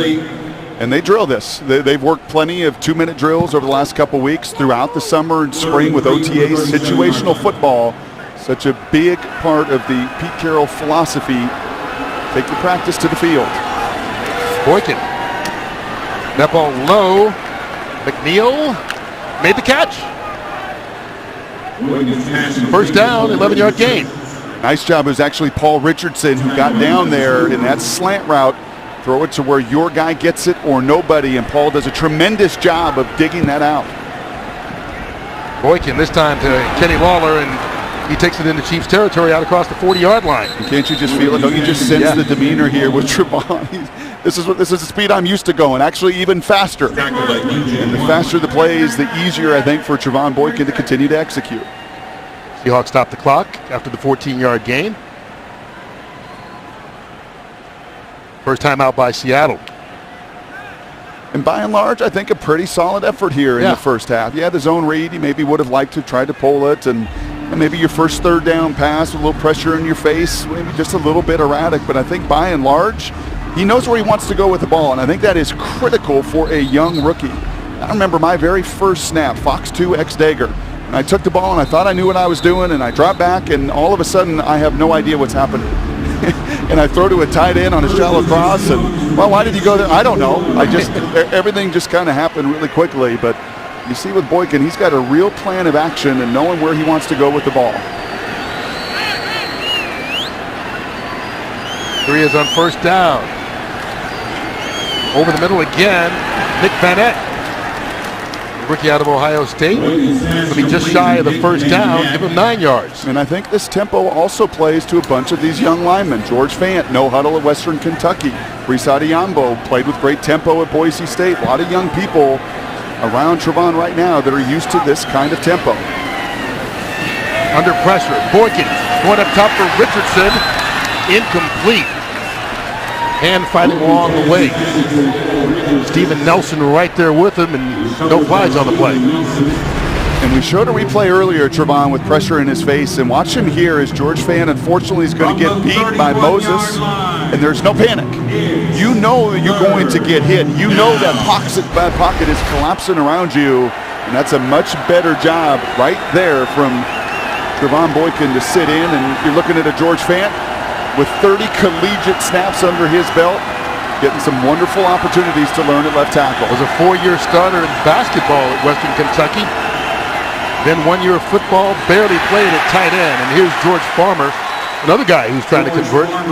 Was a wide receiver at college at USC, and then a cornerback at the start of training camp, and now a running back for the Seahawks. And we'll see if he was able to pick up the first down. Once again, depends on where they spot it. Looks like it's short. On the field, the line, the second charge timeout, Seattle, 30 seconds. I think if this is regular season, you're more than likely going to take the 3 points. Hauschka, the 4th most accurate kicker in the history of the NFL, knowing you're going to get the ball to begin the second half. But these are the situations that you want to put these young players in. And by far the most efficient drive here for Trevon, as you've seen him get into a rhythm that he's very comfortable with. Now, we talked earlier at the start of it, its tempo is what he's used to. The way he played in high school, the way he played in college. And maybe suiting him just a little bit from a comfort level, more so than the traditional offense, at least here in his first half of play. That zone read formation they use so much. Farmer didn't get back to the line of scrimmage.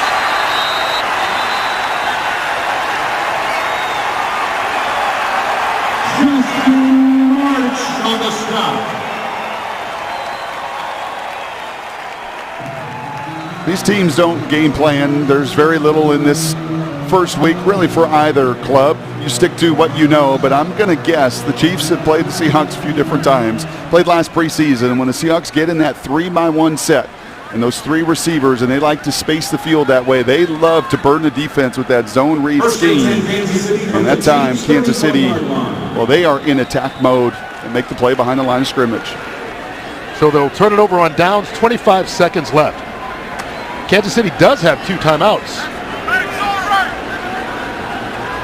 See what they do with Tyler Bray at quarterback.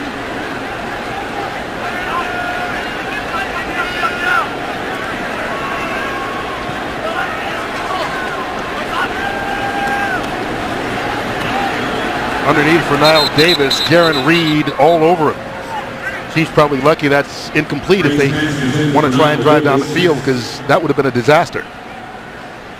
That's a tester play, a little bit like the Seahawks ran with a screen pass coming out of their 2-minute warning. You're trying to test what that defense's attitude is as well. And you hit a screen and you get 5-10 yards, then you start to establish and take a little bit more risk. Nice job there by Jaron Reed, not fooled whatsoever on the screen pass.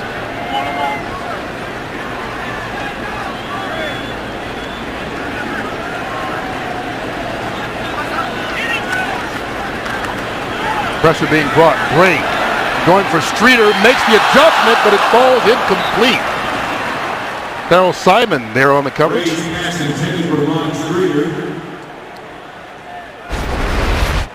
He was covered by Darrell Simon. Composure, composure, composure. And nearly a tremendous play there from Rod Streeter on just a go route. I like this. I like both coaches here. Both coordinators on both sides of the ball have been very aggressive, giving your guys a chance to show their wear and what they're capable of doing. And Streeter nearly outjumps the really athletic and long Darrell Simon. Steve decides to just run it on 3rd down. Niles Davis going to stay in bounds. Simon wrestles him out of bounds, and that'll stop the clock. One guy we didn't talk about through the entirety of the pregame show, and not a whole lot here in the first quarter, is Brandon Browner. Someone that's really familiar to the Seahawks, really familiar to that Legion of Boom family, and watching him play in a very different spot, seeing him at times line up in that 2 safety look. At times he's the deepest of the deepest, that time playing strong safety from a very different position than that old corner spot we were used to seeing 39. And look at him, he's nearly 25 yards deeper than the deepest. And watching him just get comfortable, actually out of the picture, watching him get comfortable in a new position as well. Prior to the snap, the second charge timeout, Kansas City. 30 seconds. There's a good look at Brandon, and what a force he is in so many ways. Alongside his buddy Cam Chancellor, to be back in that room after a trip to New England and New Orleans, and you're around Brandon, and you just sense the excitement, not just to play a new spot and I think a more comfortable position for him, but a real mentoring role with Cam to look at the young personnel that they have in place and play a different role than they did 4 years ago, where they were the young guns. Now they're the vets, and Brandon, one of the most experienced guys in that entire room, and really relishing the opportunity to teach and lead and mentor. Teach and learn at the same time, sort of as Russell was talking about. Tyler Bray, final play of the first half. That'll do it. Incompletion, but there's a flag down afterwards. There's a flag on the play. Frank Clark mixing up right now with a couple of Chiefs players. I think that's going to be a roughing the passer call because he drove Bray into the ground. The flag went down after the incompletion. Personal foul, roughing the passer, number 55 defense, forcibly driving the quarterback into the ground. 15-yard penalty.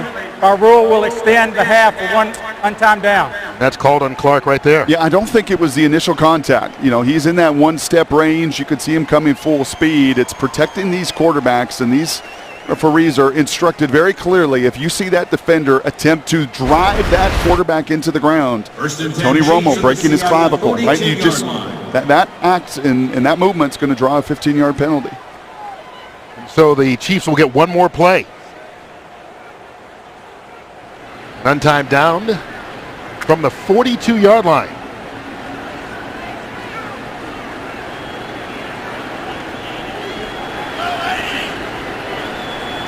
Three receivers lined up on the left. Bray goes over the middle of the field. DeAnthony Thomas, one of the fastest Chiefs, but can't outrun everybody. Kevin Pierre-Louis, pretty fast himself, makes the stop. And that'll end the first half. Kansas City on top of this Seahawks, 13-3 after one half of football here to start the 2016 preseason campaign. Aaron and Dave with a halftime report. We come back at intermission here in Kansas City.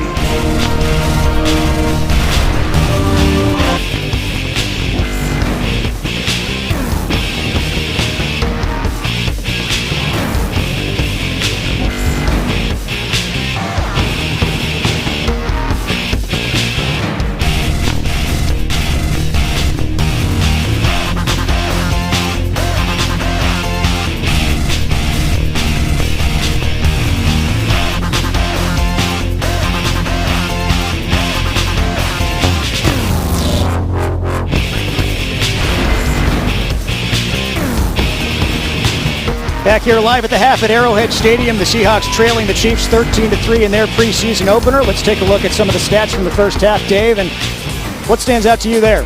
Well, I think the lack of turnovers, well, there's one there. Sorry about that. They're -1, but I'm telling you, this team is a rushing team, and so, even though they got outrushed by Kansas City, I like some of the things that we saw. So, there's not really much to take away from the stats here. It's just more about the fact that this team ran the ball really well in the first half. And Trevon Boykin leading that final drive at the end of the half. He didn't come away with any points, but he was 6 of 8 on that drive. Yeah, he was, and also he looked like he was in command, and that's the thing that you've seen out of him out at practice. And so it was really nice for him to get an opportunity. This is what the preseason is for. You want to get guys in certain kinds of situations that you can't really simulate in practice effectively. And so for him to have that 2-minute drive at the end, even though it didn't end in any kind of a scoring play, it was still good for him. We'll some experience. We'll see whether Trevon Boykin gets some playing time in the second half or if it's the Skyline product from Sammamish, Jake Heaps. Let's throw it up to the booth and rejoin Kurt and Brock, guys. All right, Brock, you take a look at that first half. Each team's best drive was their first drive with the starting quarterback. Kansas City's ended in a touchdown. Seattle got all the way down the field and ended in an interception. Rare interception. Just 8 of them last season for Russell, and he's usually so good in his decision-making down there. I will say, Kansas City, 0 penalties. How many times in preseason games in the first half do you ever see anybody without penalties? That's a credit to Andy Reid. I thought they were good. I think their tight ends, their fullbacks, and so many of those big, heavy base packages were really good for this Seahawks defense to see and experience. And, Jake and Trevon get a chance here in the second half to see if they can engineer what Russell does best, and that's a come-from-behind victory. And there you see Jake Heaps. He will get some opportunity, we expect, here in the second half. We'll find out whether or not he'll start the second half. But quickly, give me your take on Trevon Boykin. Forget the numbers, how he played, his poise, his demeanor, how he ran the offense. Yeah, I like Dave's word right there an awful lot, and that is command. And that's what you want to have. You can't fake it.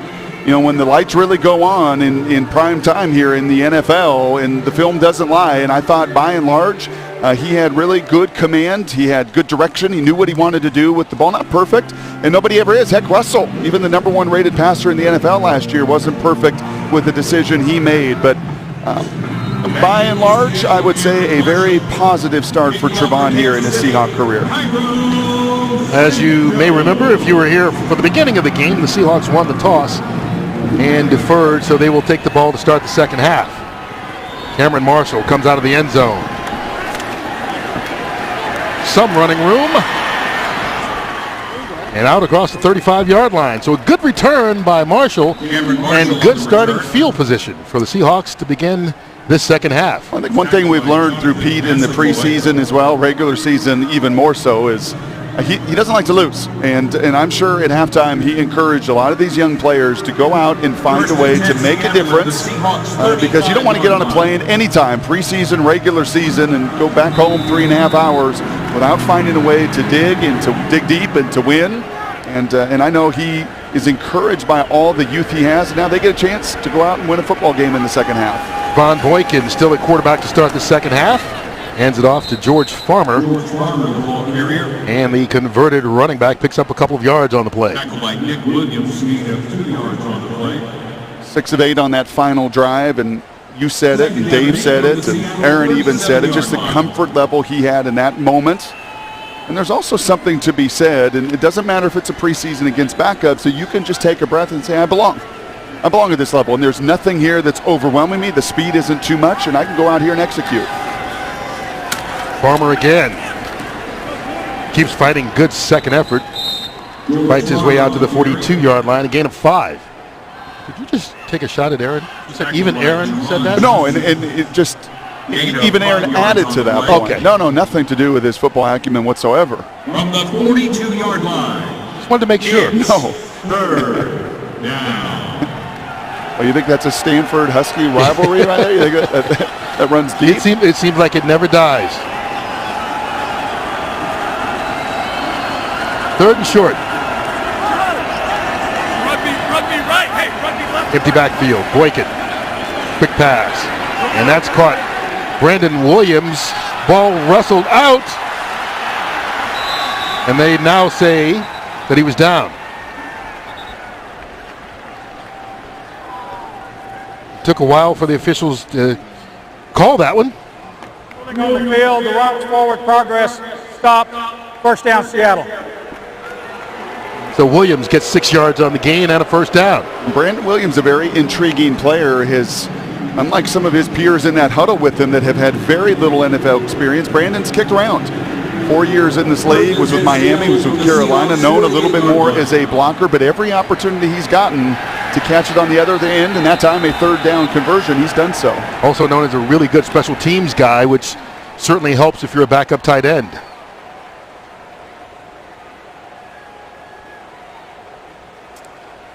Andy Reid wants to have a conversation here. And possibly want to challenge whether or not that ball was out before Williams had his forward progress stopped. And understand if that whistle was blown or if the play was ruled dead and that momentum stopped. Kansas City is out the field of a completed pass. The aspect of the play of forward progress is not reviewable. The fact as to whether or not the pass was complete or incomplete is reviewable. That's what I thought, but the first preseason game, you want to make sure. So they can't look to see whether or not his forward progress was stopped, but they can look to see whether or not it was a catch, period. Was it? Walt Anderson will go into the hood. Check it out.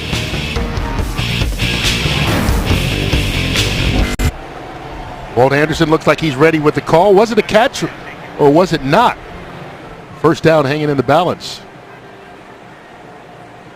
After reviewing the play, the ruling on the field stands as called. Kansas City will be charged with their first timeout. So it's called a completed catch to Brandon Williams. Yeah, it stands is what was called on the field. It's not confirmed, and remember, they cannot challenge whether or not that momentum was stopped. So does he have control? Well, there's no rule change. Dean Blandino and his crew is trying to clarify the language of control and what is a catch and not a catch. And Walt Anderson saying stands, I think leaves what was called on the field. Boykin on first down. That one falls incomplete, intended for Williams. And as you were saying, when they say stands, that means we can't see anything that would confirm it nor deny it, so we have to leave the call that was made. If that was called incomplete on the field, that is stayed. Standing as an incomplete exactly. pass. 10 from the Seattle 49-yard line.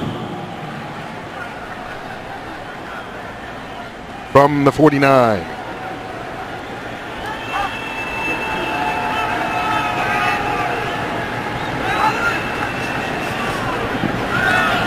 Ball underneath, incompleted.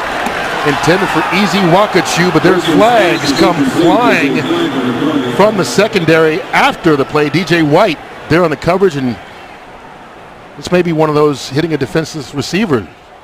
Personal foul, unnecessary roughness, number 59, defense. 15-yard penalty, first down. That is the call. Go ahead. Sorry. Yeah, and that's a young player that's got to learn about the NFL strike zone. We talked about it earlier with Frank Clark and driving a quarterback to the ground. You have to change your strike zone. Even if that receiver dips down, you have got to still find a way, as difficult as it is, in that split second, in that moment of truth there as a defender and as a linebacker, you have got to hit lower. You make contact to the head, you're going to draw the 15-yard penalty. They called it on Justin March. First penalty of the game for Kansas City. Puts the ball at the 36-yard line. George Farmer. George Farmer, the ball carrier. And that just looked like a Seahawk play of old, didn't it? That kind of push, that kind of forward lane. And you're seeing, again, some new faces now intermix on that offensive line. A very familiar face in the NFL world, Jari Evans, is going to be playing right guard, the 6-time Pro Bowler. Reese Adeyembo is going to stick in there with Fant. Those two are going to get a lot of work. Patrick Lewis doing well. What Patrick Lewis seems to always do, get people moving in the right direction. Evans at right guard. Seahawks just signed him last week. They run that way. Farmer only picks up a couple, but you talked about Jari Evans, and he was a guy who was still on the street, which surprised some people. Because, as you said, 6-time Pro Bowler, and a couple years ago, I don't think there was much argument. He might have been the best guard in all of football, certainly right guard. And he is a baller. I mean, he is a guy that wants to play in a confined space and be 33 years of age. And I think they have seen already in the first week that his power supply has not diminished at all. It's going to be, can he condition himself? Does he have enough legs? Does he have the bend still 11 years in to play in this scheme? Making those 6 Pro Bowls with the New Orleans Saints. Working on third down. Just threw that one too short. Kenny Lawler, the intended receiver. That's what I call in between. And if you're in between, you just can't throw it right there. He could feel that corner. That's one of those situations, and it's a little hitch route, and he's thrown this his whole career as Evans is blocking in front. See, he likes to seek out contact, but as a quarterback, you can feel that corner driving on the ball. And if you do, then you've got to find somewhere else to go to get a completion on third down. That one just in between, and is so often the case in between, going to one hop and bounce short. Steven Hauschka on for a 49-yard attempt. And the Seahawks turn their first possession of the second half into points and chop a little bit more off that lead for Kansas City. It's 13-6 here in the third quarter. What is it, Brock? It's absolutely Hawksome. Hawksome. Go to WALottery.com for details. And that's trending. That's the number one trending topic in Seattle is Kurt Menefee and Hawksome. Hawksome. Pair of Steven Hauschka field goals. All the points for the Seahawks so far. He's made them from 52 and 49. Mr. Consistency. He is, and with all the stars on this team, and kickers never get really any credit, and punters for that matter, and John Ryan's been phenomenal today. You just dig in, and now you look back, as we're in preseason, you kind of look back at a season ago and throughout Hauschka's career. 29-31 last year with a block. So really 30 of 31. John Ryan signed to a contract extension, one of the biggest legs still in all the NFL, but Hauschka, the fourth most accurate kicker in the history of the NFL. Anthony Thomas brings it out.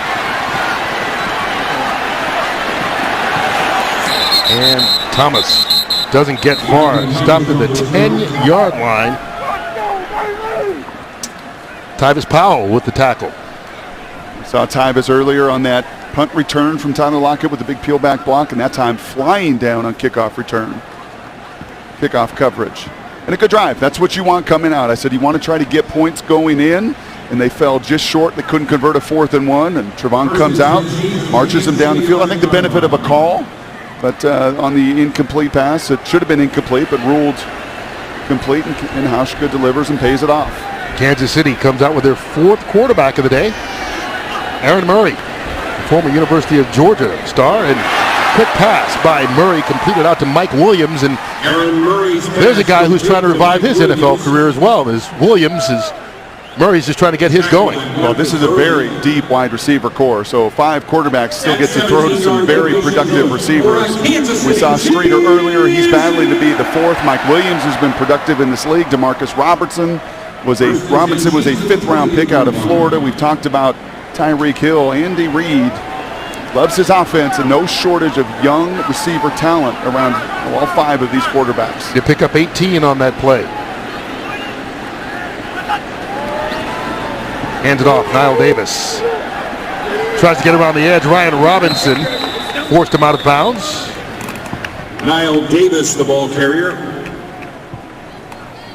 Pushed out of bounds by Marcus. And now typically Burley. a lot of teams around the NFL, you start to get to 3rd-string corners, Kurt, and you're looking at guys that more than likely don't have a lot of experience or aren't going to make teams, and that's just not the case here in Seattle. Your 3rd-stringers are Ty Hill and Marcus Burley. And I think this is the greatest strength of this entire roster, is just the difference makers they roll out in their 2nd and their 3rd-string guys that can really, really play ball and have had a tremendous training camp.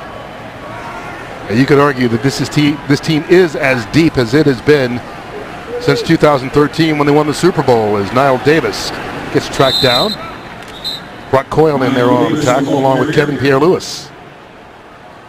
I think there's still a couple prove-it areas, as there was in 2013. Remember, they came off of the playoff loss in Atlanta, and they still had some guys that had to prove it. Russell was just in year 2 of his career. But 1 through 90 right now, he feels really good about a lot of the position groups, but that's probably the biggest prove-it group of them all. An offensive line that we talked about in the open, that I'm sure we're going to talk about and throughout the entire preseason, and just how quickly that group, while physically skilled, can continue to develop and come together. Davis again, flags fly. Cassius Marsh wraps him up out of bounds, but let's see what the penalty markers are for. I think that's the hard count by Aaron Murray, and even though he's the 4th stringer right now, that is a savvy veteran move from the quarterback on 3rd and 1. And you're telling your buddies in the huddle, you better hold your water, nobody jump off sides, because there's a little risk with a hard count, and make sure you get that other side to jump.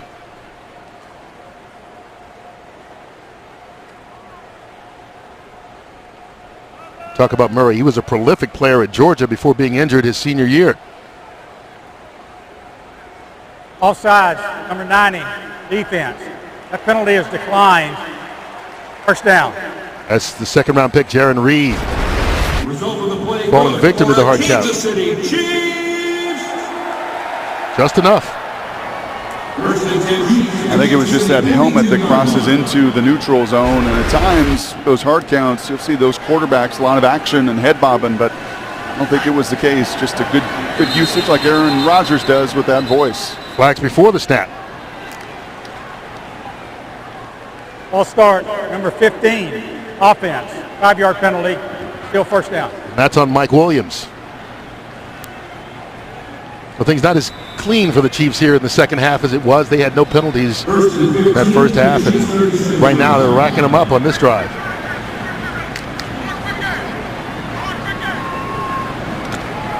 Doesn't matter if Richard's in or not. He is always engaged. Talk about that secondary room, and he is the guy that makes them go. Quick pass, Murray, caught by Brown. Deron Brown takes it into Seattle territory. Good run after the catch. A total of 25 yards on the play. And Kansas City's done a nice job finding these voids. This is the third, fourth time now. Doesn't matter which Kansas City quarterback. Again, just some of that zone coverage you see with Coyle and with Marsh there trying to get into that throwing lane. And the quick decision and the even better throw beats that zone coverage. Down to the Seattle 38.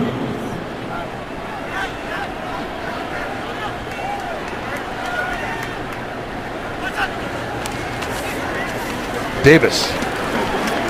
Tripped up by Cassius Marsh. Marsh has had a nice game both on defense and special teams today. Yeah, he is such an intriguing player, and Frank Clark as well. Both of them, you're going to see them collapse from the backside of the play here.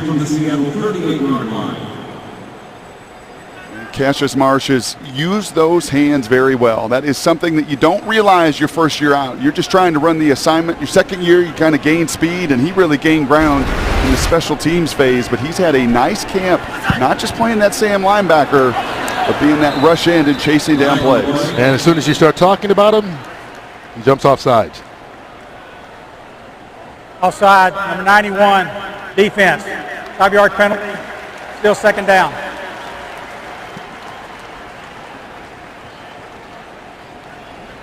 But he has had a nice camp in that battle to be the guy who replaces Bruce Irvin there, that strong side linebacker slot. He, Mike Morgan, Eric Pinkins. And I think why he likes Mike Bennett's game so much is versatility, and that's what Cassius is trying to bring to the table as well. Murray over the middle. Ross Travis drops it. He had a step on Kevin Pierre-Louis, but there are flags in the backfield again. And this is after the pass was thrown. And that's Frank Clark again with a really good inside rush, and he drives Murray to the ground. I thought that was a clean hit. Tripping, number 60, offense. 10-yard penalty, still second down. Well, it was a clean hit. Gerard Pusley. You're going to call see for it tripping left right tackle, there. and Frank Clark has done a really nice job of playing inside a year ago. Now he's trying to take some of those snaps that Bruce Irvin got 5.5 sacks. Second down and 14 from the Seattle. And Aaron Murray took a shot to the gut and delivered an absolutely perfect pass that was dropped on the other end. So very little went right on that one for Kansas City. That was a good rush by Clark. Was. Backed up. Murray. Well, you talked about running that read option. He didn't run it any better, I don't think. Well, this was maybe looked a little smoother getting tackled. That's about it. Help me understand this, because I don't. And Chip Kelly tried to do this with Bradford a year ago. You're not a zone read quarterback. I know you want to keep people honest. Keep them honest by running play action pass away, but trying to have a quarterback that cannot run in Foles or Bray or Murray keep that ball, you're just exposing them to more contact. Especially against a defense that is as quick as Seattle's. Third and long.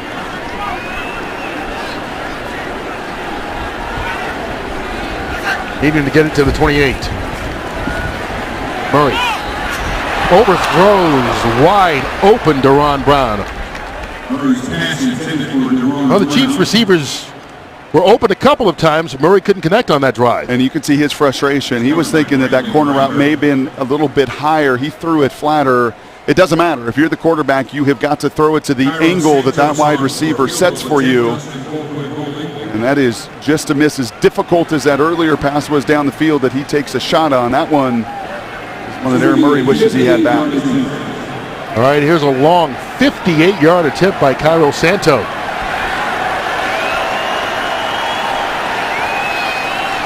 One of the stronger legs in the league. Santos gets that one up. It's got the distance, and it's through. The score, Chiefs 16. Proving, yes, indeed, he does have a leg strong enough to do it. 58 yards. And the beauty. It's back to a 10-point game. fantasy football GMs. Take your draft party to the next level and register for the Fantasy Football Draft event at CenturyLink Field on August 28th. You'll enjoy your own private suite, food, beer, and more. Just visit CenturyLink.com for more info and to register today. Well, it has been an afternoon for the Kickers so far. Cairo Santos, 3 field goals for the Chiefs, including a 49er and that 58-yarder he just kicked. And then Stephen Hauschka with a 49-yarder and 52-yard field goal for Seattle. It feels a little like a first game, a little uneven. I think everybody just trying to settle in and get comfortable. We talked to Michael Bennett earlier, and I agree with him 100%. As little live tackling as you get to do, and as many young players as you have, especially with the Seahawks and as young as their roster is, there is just no substitute for this full-speed experience. Another short kick. Cameron Marshall. Oh, big hit. Marshall's brought down to the 15-yard line. And we'll get our first look of the afternoon at Jake Heaps, the former Skyline product, getting to play for the hometown team is Seahawks. Seahawks football is brought to you by Home Street Bank. There's no place like Home Street Bank. And the hometown kid, Jake Heaps, now in at quarterback. Trevon Boykin's day is done for the Seahawks. Completed 10 passes, 66 yards, and had one nice run. Yeah, and 2 scoring drives, and that's what you want to do. You want to march your team up and down the field, put your team in a position to score. They would have had 3 more before half if they'd not gone for it on 4th and 1, and a tremendous learning experience for Trevon. Here's Heaps, hands it off to George Farmer, and Farmer won't get far. Pick up of 2, maybe 3 yards, and this young man, a lot of people in Seattle know him. Jake Heaps played his high school ball at Skyline, won 3 state championships in Washington State, and was the #1 recruit coming out of high school, but bounced around during his college days, and now hoping to hook on with the Seahawks. Got a newborn son, and I just caught up with him before the game on the field, and I said, just smile today. I know you grew up watching Matt Hasselbeck. You watch these Seahawks, and now you get a chance. Put the uniform on. You're going to have 20 minutes of game action to go out there and just let it rip. Probably watched Brock Hewitt a time or 2 in the way as well. And here's his first NFL pass. Even in the preseason, it counts for a completion as he gets it out to Easy Wachaku. And that feels good right there. And that's a simple play. That's one he ran at Skyline High School and at BYU and at Miami and at Kansas. And he's got valuable life experience. But just a little what they call naked play action pass. The flat taken away, had the awareness to just fire away. And threw an accurate shot to the sidelines. And his first completion as a Seahawk. And a first down.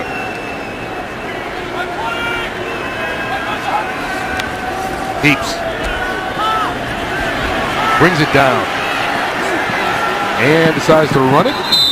Picks up a couple of yards. Nice scramble by Heaps. I'll tell you this, if you're a young quarterback, Jake is the product of years and years and years of drilling in camps. He was not a multi-sport athlete. He was a 5-star recruit, big-time national recruit. And just watching him in warm-ups today with all these other quarterbacks, you want to talk about fundamentals, keeping the ball high, getting over the top, finishing. He is about as fundamentally sound as it's come. As that game speeds up and those bullets start flying, he's got to continue to make the right play and do the right thing. After a 4-yard pickup on the Heaps run, he hands it off. Tremaine Pope. And Pope gets around the edge. Going to be right near that first down marker. Looks like he got enough. He did. Pushed out of bounds by DJ White. 5'8". I think that may be just a tad generous. Yeah, you think? But it doesn't matter in this system. And Kristen Michael, I think, has shown that. You've seen that with players around the league. Tremendous strength. Come on and done a nice job. There's opportunity as Thomas Rawls is working himself back. Alex Collins was a little nicked up in camp. Tom Cable doesn't really care. You throw any running back out there, as long as they hit the spots that they're coached to hit, they're productive in Tom Cable's system. Heaps under pressure. Got rid of it in time at the feet of Lawler, but he was being chased hard by David King, another former Seahawk, and had to get rid of that football probably before he was ready. One of 7 former Seahawks is David King with these Kansas City Chiefs. Second down and 10 from You the can see Seattle Evans 38 there yard at right line. guard trying to get his legs underneath him. There is no way when you sit at home for 6 months, and I don't care what kind of conditioning or lifting Evans, has done, you're not going to be ready 1 week out for some of the pass rushes. And David King's a guy that's showed that he belongs in this league. He's bounced around, but just getting those legs and the quickness underneath Evans will be a big point of emphasis this preseason. Keeps the pass. Dropped. Doug McNeil had it hit him in the hands and went to turn to run upfield and forgot to take the ball with him. For Douglas McNeil. It's covered by Javon Catch Johnson. it first. That'll be the point on the grade sheet On tomorrow. the 38-yard line. Pete Carroll's got an excellent staff of teachers, coaches that have been together for many years. And Doug Baldwin's also going to tell and remind Douglas McNeil, doesn't matter how fast you are, just find a way to catch it and secure that reception first. Empty backfield on 3rd down. Eaps. Intended for Wachaku, but threw the football behind him, and Wachaku didn't have much of a chance. And if that's Jermaine Kearse or that's Doug Baldwin, who so often runs that play in the slot, you know what happens? That's a back shoulder. John Ryan. And that DB is lost. He never turns his head, but he's in position. He's right in the hip. You will see Russell throughout the course of a season. You'll see Alex Smith do it on his big play to David Macklin. You just put it right on that back hip, and doesn't matter how good that coverage is, that DB's not looking, still a chance to complete the play. And DJ White never turned around on that one. 3rd punt of the day for John Ryan. And DeAnthony Thomas watches it sail over his head. Did the Seahawks save it? They did. Great coverage on special teams by Seattle. Well, now there's a discussion going on. It looked like Tyvis Powell got that before it was the touchback.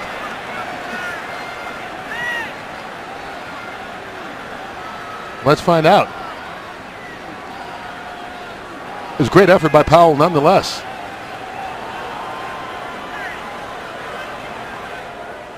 Walt Anderson going to discuss it with his crew. Congratulations to today's Bud Light Good Sports. Lewis Wood from Fredonia, Kansas, and Jody Briggs of And they've got it marked at the 4-yard line. Yeah. of the Chiefs Good Sport Jacket. And the initial call was that Powell got it before it got into the end zone. And remember, choosing a designated driver. It's a 58-yard punt if it stays there.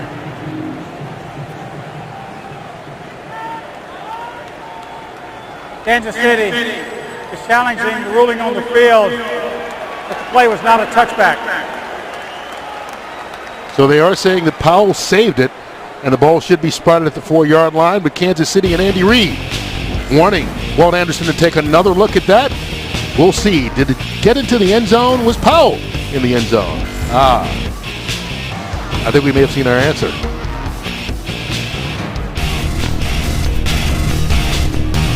Call from Walt Anderson. After reviewing the play, kicking team player's left foot was on the goal line, then he bats the ball backward at the goal inside the end zone.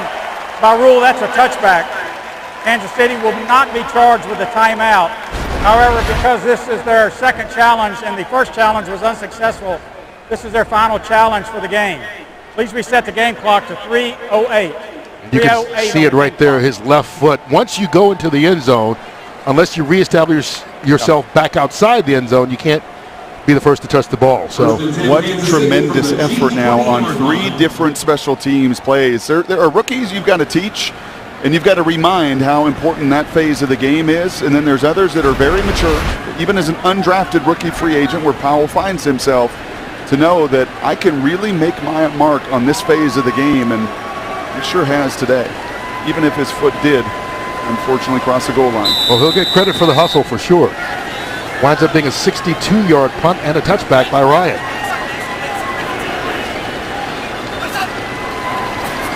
Murray under pressure.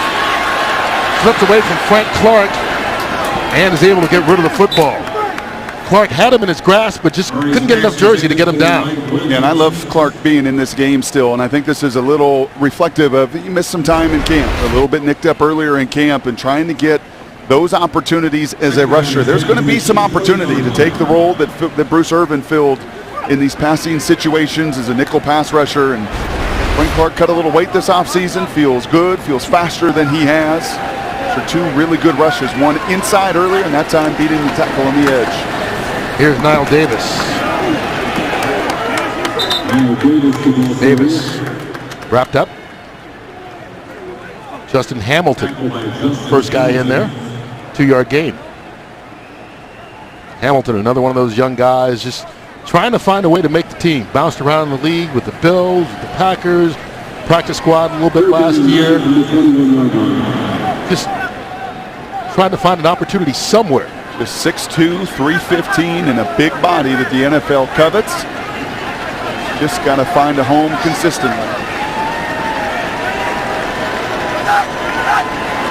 And may have been a false start. Murray with the hard count. Number 34, offense. 5-yard penalty. Still third down. Running back now, Davis, just flinching a couple times right before the ball was snapped. And hard count's great when it draws that defense off sides. If you got a mature veteran crew, and there is nobody that does it better than Aaron Rodgers.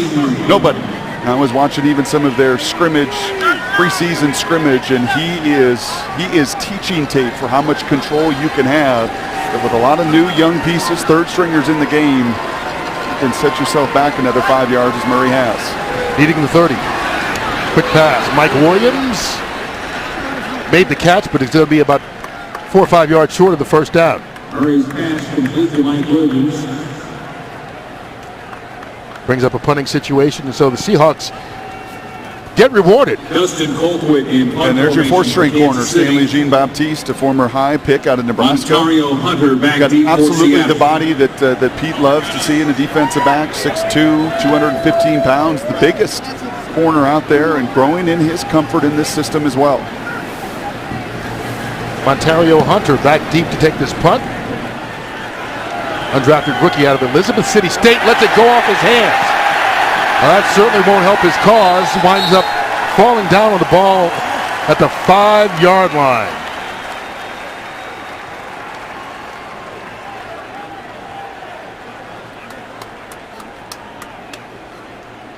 Well, 12s make this season one to remember. Single game tickets for the 2016 campaign still available. Visit Seahawks.com/tickets right now to secure your seats for the best game day experience in the NFL. And this is a pretty good experience here. Yeah, it is. This is one of the best atmospheres in all the National Football League. During the regular season, when it's a full house, it's as loud as anywhere outside of Seattle, and we talk about that collegiate atmosphere. I mean, this is what these people here live for. There's one difference, though. Next Thursday, when the Vikings come to town, don't think you're going to see the number of empty seats in Seattle that we find that we are finding on this Saturday afternoon. Which is a bit surprising, actually, here. Maybe it being a Saturday afternoon at 3:30 local time not helping. Ontario Hunter tries to make up for muffing that punt. Makes the catch from Jake Heaps. Completion of 11 yards. And this is what we've seen from Jake this preseason. And Hunter, a kid that ran a really fast time, an electric time, and Pete and John are going to give folks that can run the opportunity to prove themselves. But watching Jake this offseason, he had a cup of coffee with the Jets in their system, and I think he's really thriving and flourishing in this just offensive identity. And it's not complicated. He loves the tempo. And that's dropped by Cameron Marshall out of the backfield, incomplete. You know, there's some systems you go around the league and, boy, you have a full play sheet and all the formations and all the shifts and everything you want to do and massive playbooks, and it's going to be all about volume. That's not the Seahawks playbook. They believe in doing principles very well, and especially in these preseason with their backups. They want guys to feel comfortable so they can play fast. And in talking to Jake after a practice this week, he just said, yeah, it's really refreshing. You have answers. You know where you want to go with the ball because you're just not bogged down with so much information. Hands it off. Tremaine Pope out across the 30-yard line. I think if there's one thing that you look for with Heaps is that he probably just mentally needs to be the same place for a little while. Once he came out of high school, went to BYU, lost his starting job there, transferred to Kansas, lost the job there, transferred to Miami where he was last year, or 2 years ago, then a little bit with the Jets last year, and now with the Seahawks. That stability is so important, and each of those stops were for different reasons, going in and out, coaching changes, system changes, to carve out a career. And he'll probably get an entire quarter to try and show what he can do here as we go into the fourth period. Chiefs up by 10.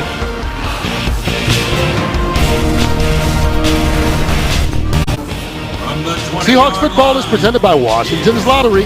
Play Seahawks Scratch from Washington's Lottery. Have we mentioned it's absolutely hawksome?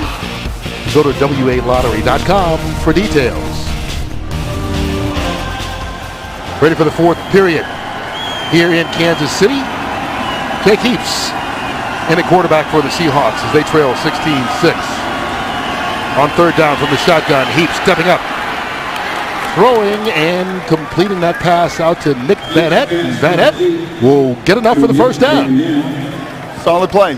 We talk about that pocket movement. You've seen it from Alex Smith, some of the Chief quarterbacks, from Russell earlier, and you can feel that outside pressure. You just want the lane to step up, and the guys up front do a really nice job creating that pocket. One of the first times we've called Nick Vanette's name, but this has been a regular occurrence out there on the practice field. Very comfortable catching the football. 13-yard gain on that play.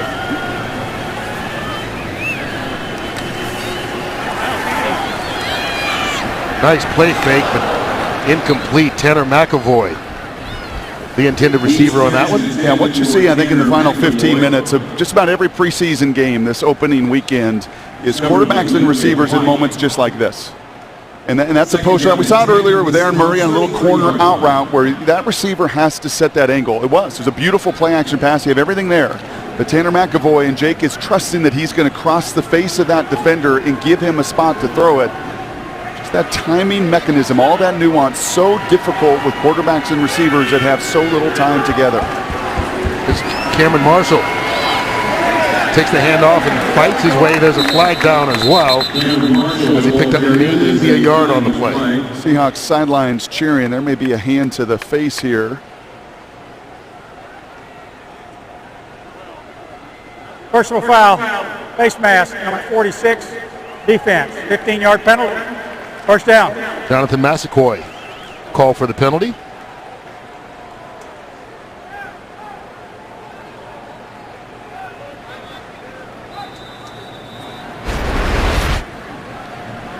Take another look. First and 10, Seattle at midfield.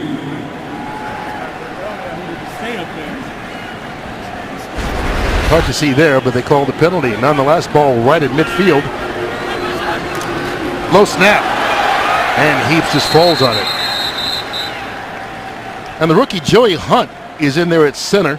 6th-round pick out of TCU, and didn't quite get that ball up high enough for Heaps. Well, and while there may be challenges between quarterbacks and receivers in the passing game, that should not be a challenge for Joey Hunt. He spent his entire career there at TCU in that shotgun, and very adept in the middle of that offensive line. He's a guy that just gets it. He knows what he can do. As you're looking at Sicoli next to him, Hunt knows what he can do. He knows what he can't do, and his limitations are, and he's made a really good impression early. Was the center under Trevon Boykin, or in front of, since they ran the shotgun most of the time. Gets that one up. Heap. And that one's dropped. McAvoy. Tanner McAvoy is former quarterback, running back, cornerback, Mr. Everything, wide receiver at the University of Wisconsin. Can't hold on to that one. Safety, spent the first couple weeks here, months here as a Seahawk as a safety, and then as thin as the receiving core. And we've not even really mentioned that today. We've seen pretty good execution as a group, and you're without a number of difference makers with the Seahawk receiving core. Kevin Smith, Kason Williams, Deshaun Fox. Giving guys an opportunity, but you got to catch the ball first. You're on third down. Long way to go, needing the 40 of Kansas City under pressure. Heaps escapes and then gets it up for McAvoy, but can't keep it in bound. A nice job, though, of keeping the play alive by Heaps, even though he couldn't get the completion. Damon Heward would tell you his years around Dan Marino, you just pick up some of their game. And Jake Heaps, this was not his game in any of those stops collegiately, but we've seen it a couple different times. And I guess if you watch Russell Wilson work every day and you watch that game tape of what Russell has done, there's nobody better at avoiding and creating and making something out of nothing than Russell, and Jake trying to do his best impression. John Ryan with his 4th punt. The first 3 have all been over 60 yards. This one, not as much field to work with. Anthony Thomas nowhere to run after making the catch. Thomas on the return. 44 yards on that one. It sounds like a short one compared to what Ryan has done all day, but he did his job and keeps them inside the 20-yard line. Kansas City will take it over from there when we come back. Crowd right in the middle of all those Chiefs fans, huh? Hey, the Seahawk Pro Shop is the official store of the Seattle Seahawks, and it's your best source for the latest releases from Nike, New Era, and more. Shop online or in store. Visit Seahawks.com/Pro Shop for more information. 16-yard line. 5th quarterback of the day in the game for Kansas City. I don't know if I've ever seen 5 quarterbacks. It's like a baseball game. Just one reliever after another. This is Kevin Hogan, 5th-round draft pick out of Stanford. That one tipped in the line of scrimmage, still caught though. Darren Reeves, the running back, with a couple of nice moves, gets out across the 30-yard line.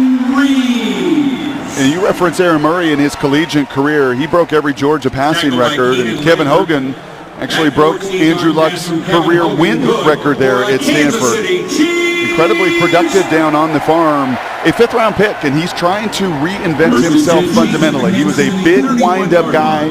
He was a tremendous winner, but you'll see him trying to shorten some of that delivery up, which will be a must at this level. Won 3 Pac-12 championships. This out to sheath more and more. Doesn't get much 5 yards on the play. And I appreciate this about Andy Reid. In a day and age in the NFL where you're going to find a lot of programs say, we're just going to keep 2 guys, that our roster construction is going to be better in this passing league with receivers and DBs and everything else. I'm just going to keep 2 guys. And Andy Reid has got 5 really capable quarterbacks in camp here.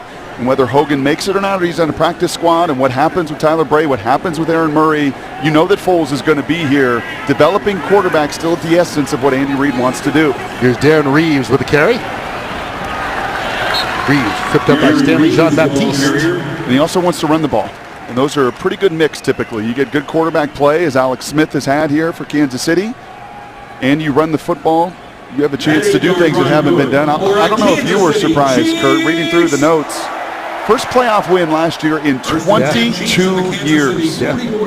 One of the more storied franchises in football to go that long. As much success as Pete and Russell. Russell already has 7 wins in his playoff career. 22-year drought for these diehard Chief fans.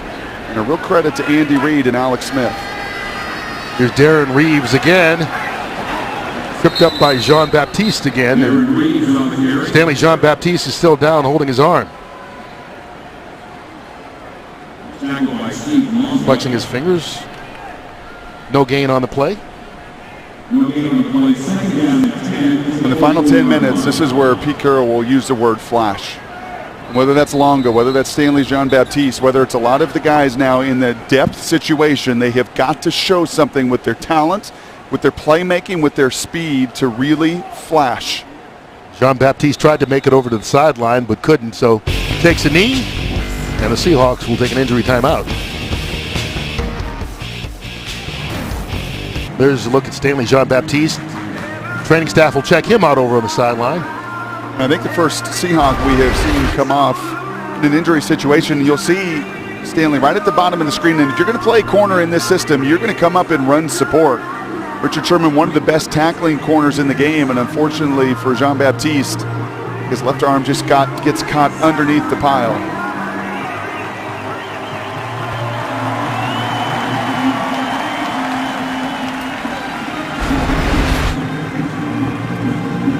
See, they're testing it out. They appear to be looking at that left shoulder, but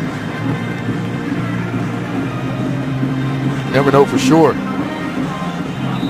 Checking out the strength of that arm regardless. Second down and 10 from the Chiefs' 44-yard line. So he's out of the game for a bit.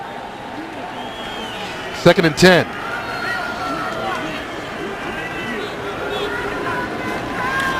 Hogan. That big wind up falls incomplete. To Chief Moore, the intended receiver. And you can hear the sidelines there continuing to bark. It's the one thing I appreciate and have really enjoyed about these Seahawks through the years of calling these games. It doesn't matter it's the fourth quarter. Those veteran guys are going to be engaged on the sidelines. And you heard the hooting and hollering for Cassius Marshall. Sprint right option, and Cassius doesn't give up on the play, puts his helmet right into the chest, and makes sure that Kevin Hogan has his welcome to the NFL first hit. 3rd and long. Needing 10 yards. Hogan steps up. Incomplete and intercepted. Tyvis Powell with the pick for the Seahawks. First turnover of the day for Seattle. Hogan's pass intercepted by Tyvis Deron Brown, is the intended receiver, and Powell just stood his ground and had it fall right in his hands. It's a great story. We've referenced him in special teams, and we have seen Earl Thomas capitalize on so many of these interceptions through the year. 5 a year ago led the Seahawks, Earl Thomas. That's Tyvis just playing center field. The play happens in front of him. The awareness to get up and run. And as I just mentioned, Cam and Richard and those vets loving what they're seeing. With the interception, Trevon Boykin back in at quarterback as the Seahawks take over at midfield. Boykin steps up, flushed out, doesn't get far, chased down from behind. Nice job in the open field at Daddy Nicholas. And Danny 6th round Nicholas, pick out of Virginia Tech. Yeah, he's an explosive kid. He runs right by Reese Adiambo. Reese has played a little left guard, a little right guard, trying to play out there a right tackle as well. Boykin trying to avoid as best he can. He can't get away. And I like this move. If Boykin's going to be the backup and he's going to fight like mad to win this spot, he's got to be ready to go at any moment. His day's not just done because Jake goes in. I like this experience here to throw him right back into game mode. After the sack, Boykin under pressure, brought down again. Back-to-back sacks against this Seahawk offensive line. David King, the former Seattle player, with a sack. Receivers and quarterbacks who haven't worked together have a hard time with the timing mechanism. Offensive linemen in the fourth quarter of a preseason game, as you get more and more into the depth of these offensive lines, especially in a pass-first moment or mode that you're going to be in right now with Pete, down 10 in the fourth quarter. Those defensive guys can just pin their ears back. And right now they are coming off the ball with tremendous speed. And another pass rush situation on 3rd and 17. They just give it to Cameron Marshall, and Marshall will get what he can. Back to where the drive started at the 50-yard line. It's the first time all game through the first 50 minutes of action where that offensive line was really on its heels. I would say by and large, if that's going to continue to be a theme and talked about in town an awful lot, the Tom Cable had to like what the first group did, what the second group did. There weren't many free runners. Quarterbacks, whether it was Jake or Trevon earlier, Russell on that opening drive, ample opportunity to get the ball out of their hands. Marcus Robinson back. Makes the catch at the 6-yard line. Running sideways and not much room. Gets back out to about the 10-yard line, and Nolan Freeze, the long snapper, in there on the tackle. Another 45-yard punt by Ryan as we get down to the final 7 minutes, 40 seconds of this preseason opener. Back here in Kansas City, and if you're in Seattle, Thursday, the Seahawks will host the Vikings, where it's also the debut of the new food lineup at CenturyLink Field. How about chicken and waffles featuring Gazelle's famous chicken stuff between 2 Belgian waffles. Another brand new item, chorizo torta featuring Uli's famous sausage.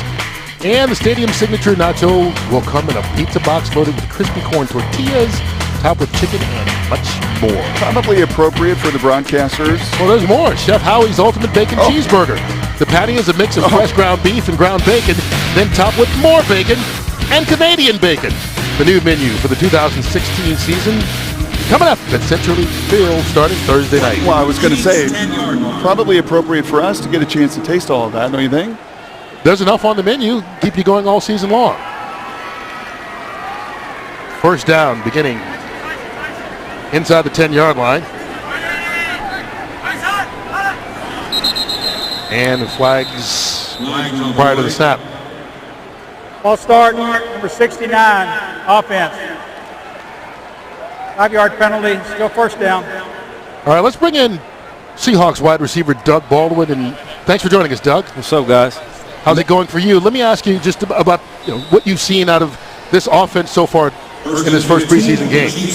Yeah, I mean, the starters when we came in, I thought we did a good job of going down the field. We executed pretty well, opposite of the end when we threw the interception. But we looked good for the most part. Our offensive line stuck in there and gave Russell time to throw the ball, and we moved the ball down the field. A lot of tempo, and I was talking to Russell about this earlier, Doug, and just a lot of new faces in that huddle as well. And as a veteran guy, what did you see when you looked at your new faces in there? They're prepared for the moment. They're calm. They're ready. They've been training for this, so not surprised, but I would say a little surprised that they weren't too over hyped up or excited about the game. But they went in there and did a great job. They've been ready for this moment for a while. We saw it the second half of last season, and you were such a recipient of a lot of it, and a lot of the big plays and the tempo of this offense and getting the ball out of Russ's hands.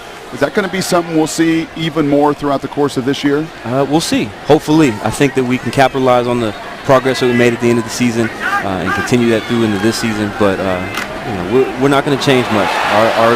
Our game is going to stay the same, so we'll see how it goes. Well, you certainly hope that your game stays the same, and you were a beast in the second half of last season. In particular, you got the new contract, and we talked a little bit about it and ran some of it on the pregame show, but for people that weren't watching, just about the hunger and keeping that chip on your shoulder and keeping that image after you get paid, and how big of a challenge is that for you? It's not at all, and it's not about an image. It's not about a facade. It's the truth. I love the game of football. I didn't start playing football thinking, okay, this is the plan to get to make money or to get fame. I play the game because I love the game, and every time I step out here on the field, I thank God for it. It's a Thanksgiving for me. So that's where my motivation comes from. It doesn't come from anything else. Do you feel like you're one of the veterans now? Somewhat. It's half and half. I still feel like a rookie mentally, and just the way I prepare, I just feel like a kid still. But then we got these younger guys that are asking me questions, and it makes you realize how old you really are in the locker room. So I'm getting it both ways. Doug, we talked a lot throughout the course of this game of the depth of the secondary. That Legion of Boom back, Brandon's back, and obviously everybody is in the fold, and so much talent in that room. What's it like to practice against that group daily? It's a blessing. Thankful for those guys, obviously being as good as they are, highly decorated. Everybody knows about them. We get to go up against the best guys in the league every day, and obviously they make us better. They make our team better. So and they're great people too. That's the most important thing is that they are great. They're great teammates and great friends. How do you feel physically? We know you've missed a couple days. You get your legs back. You feel good physically? Yeah, I feel great. Still recovering from the injury, but it's good enough. You talked about the Legion of Boom being great people. One of the things that seems to have shown itself this preseason so far is just the attitude of this team, and it seems totally different than it's been kind of the last couple of years when you've had success, but this year it seems like the vibe is different around the team.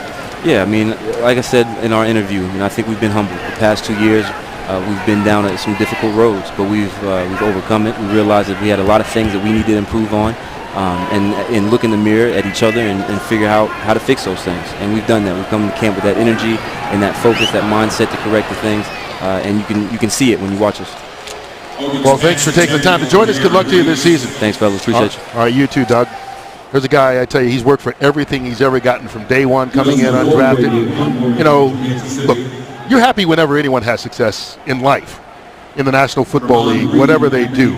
But for a guy like that who has earned, not just financially, but every opportunity he's gotten, you couldn't be happier for a guy. Well, they keep that hunger, and I'd ask you this, Kurt. You get to travel around. You'll see 16 camps. Are there any that have the prove-it mentality as much as this group? No, not even close, especially not among veterans. You get a lot of places where, I'm not saying that all guys don't care. That's not the case at all. But you get a lot of places where once a guy has kind of established himself and been there for a couple of years, then his mentality changes a little bit. And I think this team doesn't allow that to happen because it's not just about Doug Baldwin. It's a responsibility that he has to his other teammates. And again, lots of guys feel that all around the league, but I don't know if that goes from top to bottom as much as it does in Seattle. Yeah, I think it's a byproduct. I would answer for a couple reasons. It's in their nature. It's who they draft and who they bring in here. You're going to have some of that mentality. And everybody they've paid, and they've paid 7, 8 of their core players, they're all wired the same way. It really doesn't matter what the bank account says. They still feel like they've got to prove it to themselves and to others. Mess up on the handoff between Pope and Boykin. The ball carrier. And I think one of the things you talk about is, we've seen Doug Baldwin's a prime example. So many street free agents, undrafted players who get an opportunity, but if you show that you can do it here, you get to stick with this team. But wherever you go in the league, guys will always tell you, once you're a free agent, you kind of carry that attitude throughout your career. Look at their core. Look at those guys they paid. Richard was a 5th-round pick. Cam was a 5th-round pick. Russell was a 3rd-round pick. Doug was undrafted. Right? Even Bobby was a 2nd-round pick, not invited to the combine, and that just never leaves them. It was Boykin himself who said it yesterday in our room. He said, I just love the prove-it mentality. You feel it from all of these guys and been just incredibly just refreshing to be a part of it. Let's see what Boykin can do on 3rd down.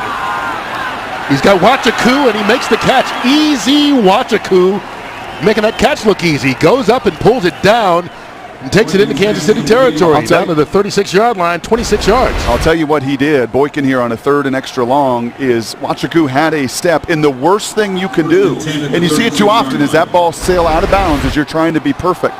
Underthrow it. Give your guy an opportunity to still go back and make it. He may make the catch. He may draw pass interference. Boykin going the other way. Tanner McAvoy, the nearest receiver to that one, and it did sail out of bounds. As upfield as these pass rushers are, and Darrell Bevel, I'm sensing it in the booth, and I know he will feel it on the field.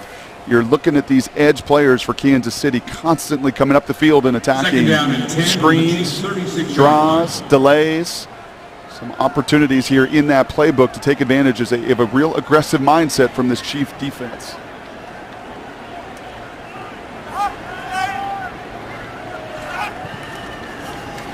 Boykin off the play fake, under pressure. Got rid of the football. Incomplete. That was close.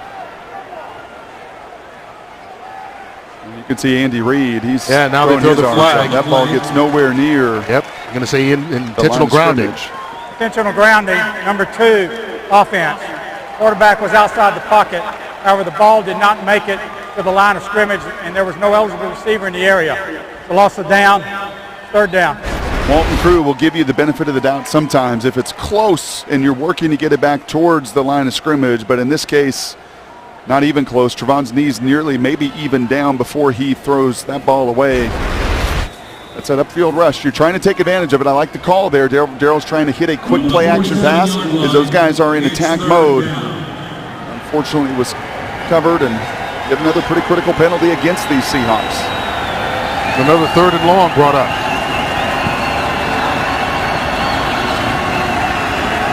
Boykin flushed out again.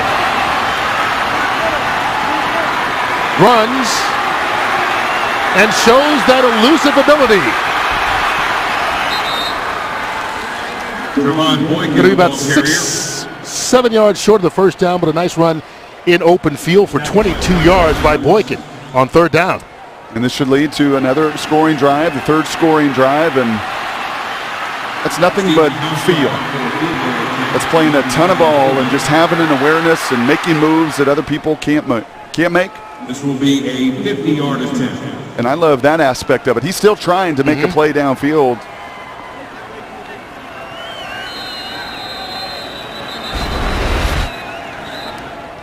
Timeout, Kansas City. 52nd, George timeout, Kansas City. Stephen Hauschka lining up for a 50-yard field goal attempt. It's going to be fascinating for you and I to watch over the next 3 weeks with Pete Carroll and his staff and the decision they're going to make as they construct their roster.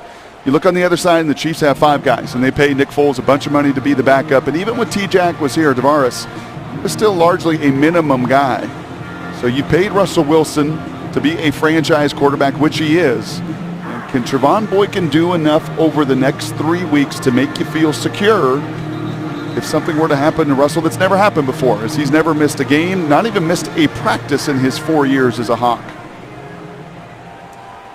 And it's accuracy, it's decision-making, it's an awareness. I love the fact that the zone read and that scramble ability, which is such a part of Russell's game, does come naturally to Trevon Boykin.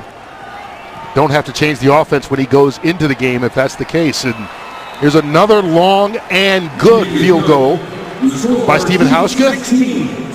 50-yarder. Pulls the Seahawks back to within a touchdown. And it's been all Hauschka so far in this game. 49, 52, and 50-yard field goals. And if I'm Trevon Boykin, I'm looking up at that clock, and I've got 3:15, and we'll see if Hauschka tries to drive this kickoff, I'm sure, deep. He's been spot on. Nothing new in his entire career.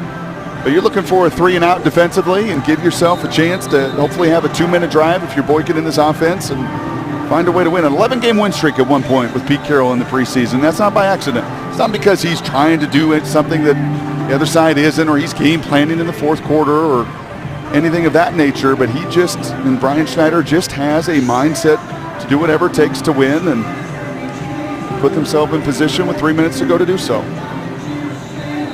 Well, the Seahawks will try and get a defensive stop to get the ball back for the offense. Give them a chance to either tie or go for 2, most likely, so that you don't wind up playing overtime here in this first preseason game. But first, they got to make the stop.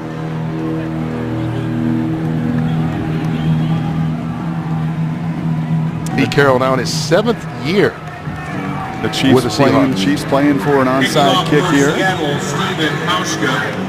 Back deep for Kansas City, Tyreek Hill. It gives you a chance to work on it.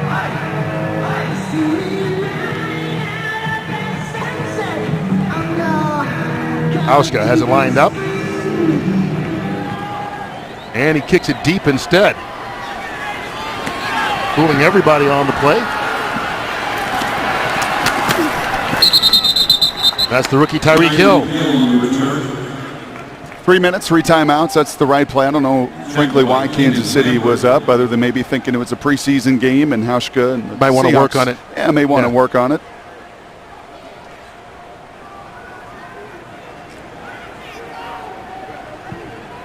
So the Seahawks will try to get a defensive stop.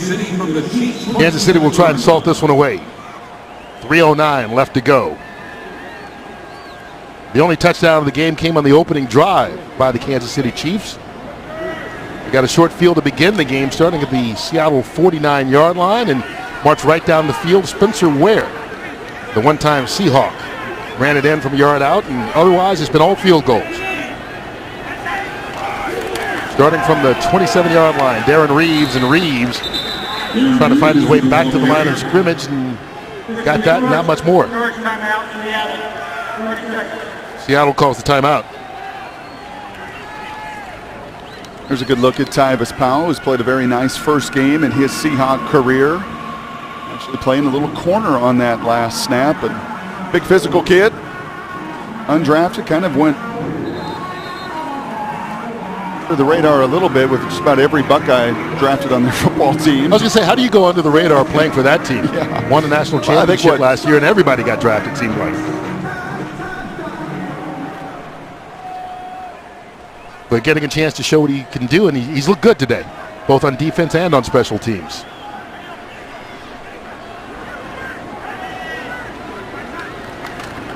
Hogan hands it off to Reeves. Darren Reeves. Picks up a couple of yards on the play.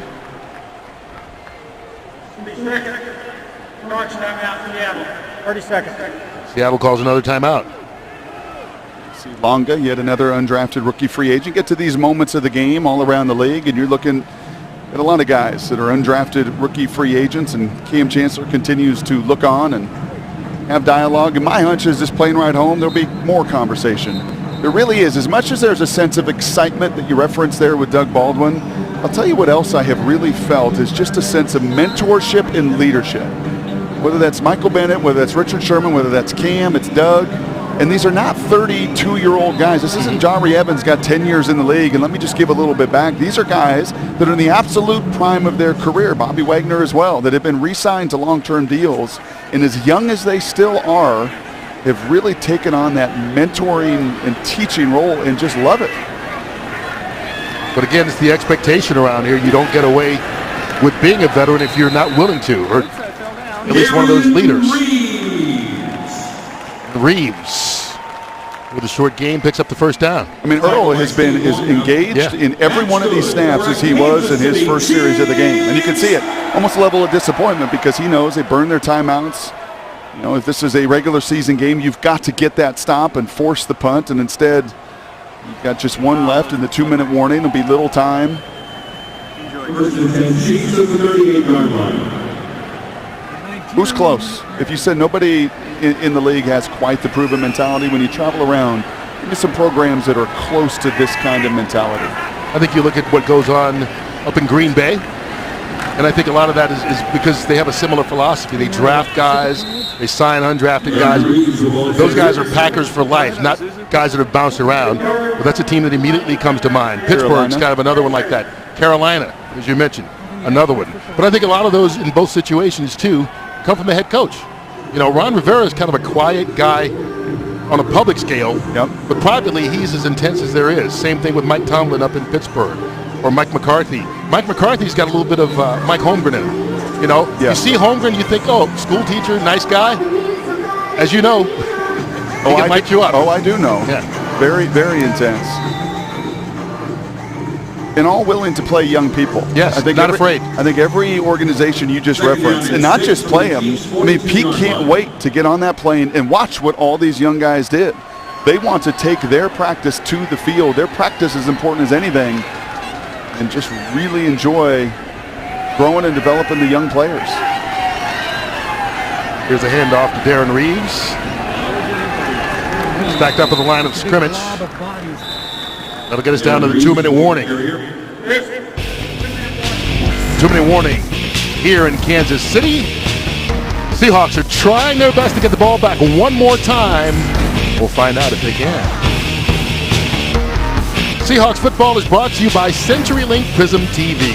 Visit PrismTV.com for more details. CenturyLink, home team, home connection. And Washington's Lottery. Play Seahawks Scratch from Washington's Lottery. It's absolutely Hawksome. Go to WALottery.com for details. Big third down here as Kansas City tries to close it out. Seahawks try to get the ball back one last time. Darren Reeves. No, he doesn't. Stopped at the line of scrimmage. Darren Reeves, the ball carrier. Nice job, Steve Longa. Tackled by Steve Longa. Another rookie free agent out of Rutgers. Dustin Colwood in the formation for Kansas City. Look at the sideline. Trevon Reed back deep for Seattle. Look at Pete. Pete and Cam and Earl, the whole crew, young players, you just have to love that. I was just not around many programs quite like this one. Even back in the day when I was playing, you just put the ball cap on, put the sunflower seeds in, just get my work in. It's just not in the DNA here. There's Trevon Reed back deep. Makes the fair catch. Bobbled the football. Called for the fair catch and wound up grabbing it after dropping it. Recovered by Seattle. We saw success in the 2-minute mode before half, and Boykin's going to have to speed that clock up even more. No timeouts left, 67 seconds. He's going to have the awareness at the collegiate game. That clock stops after every first down. Not the case at this level. If you're on the sideline, do you remind him, just knowing this is the first time he's done it? You do, but they've done this throughout minicamps and OTAs, and that's the one advantage Kurt he has had, is he's gotten all the work this offseason. It's not as if someone else has been there and he's had to watch. He's been thrown right in the mix from rookie minicamp on. So here he goes from the 16. Boykin zips that one over the middle. Montario Hunter out across the 30. Wrapped up immediately. Shaq Randolph with the stop, but 18 yards on the pickup. Obviously out of timeouts. Seattle hurrying up.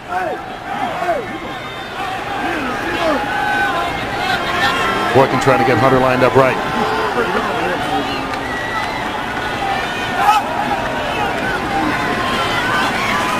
Here he is, going deep down the right side. Tanner McAvoy caught it. What a catch by the big 6'6" rookie out of Wisconsin. 32 on the game. We saw it earlier to Wachaku on the third down conversion. Give your guy an opportunity. That's all receivers want in these moments. Does the same thing with McAvoy. Boykin looking left. Underneath, Wachaku. Can't get out of bounds. Now you got to get up and spike it as quickly as you can. Get to that line of scrimmage. Clock still running inside 20. trying to call a play, but you see just how quickly that clock winds. Taking time to get Wachaku lined up. 5, 4. Boykin. This will be the final play unless there's a penalty on the defense for Tanner McAvoy. Caught it. Touchdown Seahawks. Of course. They'll just drive 88 yards in 67 seconds. With no timeouts. Because you know what the Seahawks do? They come back and they win games in the fourth quarter better than anybody else in the league has done for the last 4 years. And in some ways, as dysfunctional as that whole setup was, it did not put the Kansas City Chiefs in that Hail Mary position. It actually left a one-on-one. I mean, you go up and you spike it, and maybe you run a play, and then you get a Hail Mary at the end, and everybody is back deep. Well, in that case, just because everybody's running around without a terrific plan, it left a 6'6" former safety, quarterback, wide receiver in a position to go up and give his team a chance to win. Boykin 4 for 4, all 88 yards on the touchdown with no timeouts left on the clock. Seahawks going for 2 points here, and really not a surprise. You don't want to play overtime in preseason. So remember, on the 2-point conversion, ball spotted at the 2-yard line. To win or lose the game.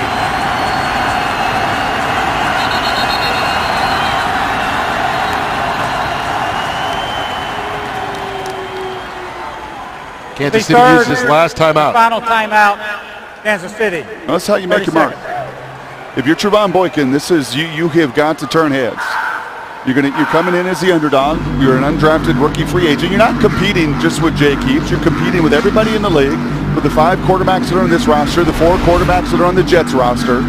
And you got to come out here and be a difference maker and provide a spark and score. And this is his 4th scoring drive. And as much as the sidelines was trying to call for a spike and to get people organized, he never panicked and never flinched. And threw an absolutely perfect ball to McAvoy, who likewise does a tremendous job on his end, on a go route, and that time in a jump ball to leverage and maximize his size. Well, we've seen the 2 best drives by Boykin have been, quote-unquote, 2-minute drives at the end of the first half, and then this one really, as you said, 1 minute, 7 seconds left, 88 yards away, no timeouts, and he led the team to a touchdown. Now we'll try to win it with a 2-point conversion. Flag on the play.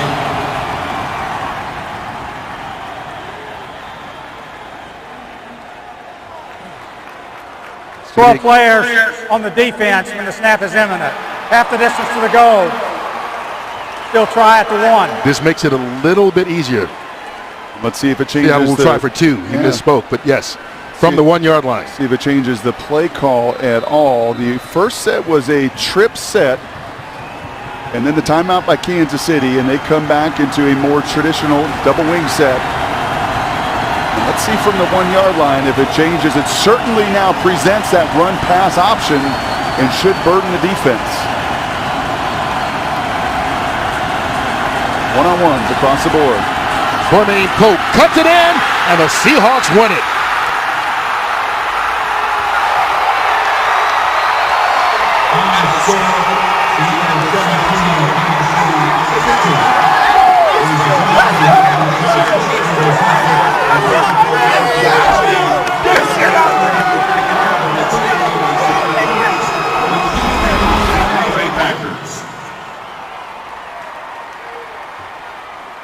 Tremaine Pope slips a tackle and then slides into the end zone for the 2-point conversion.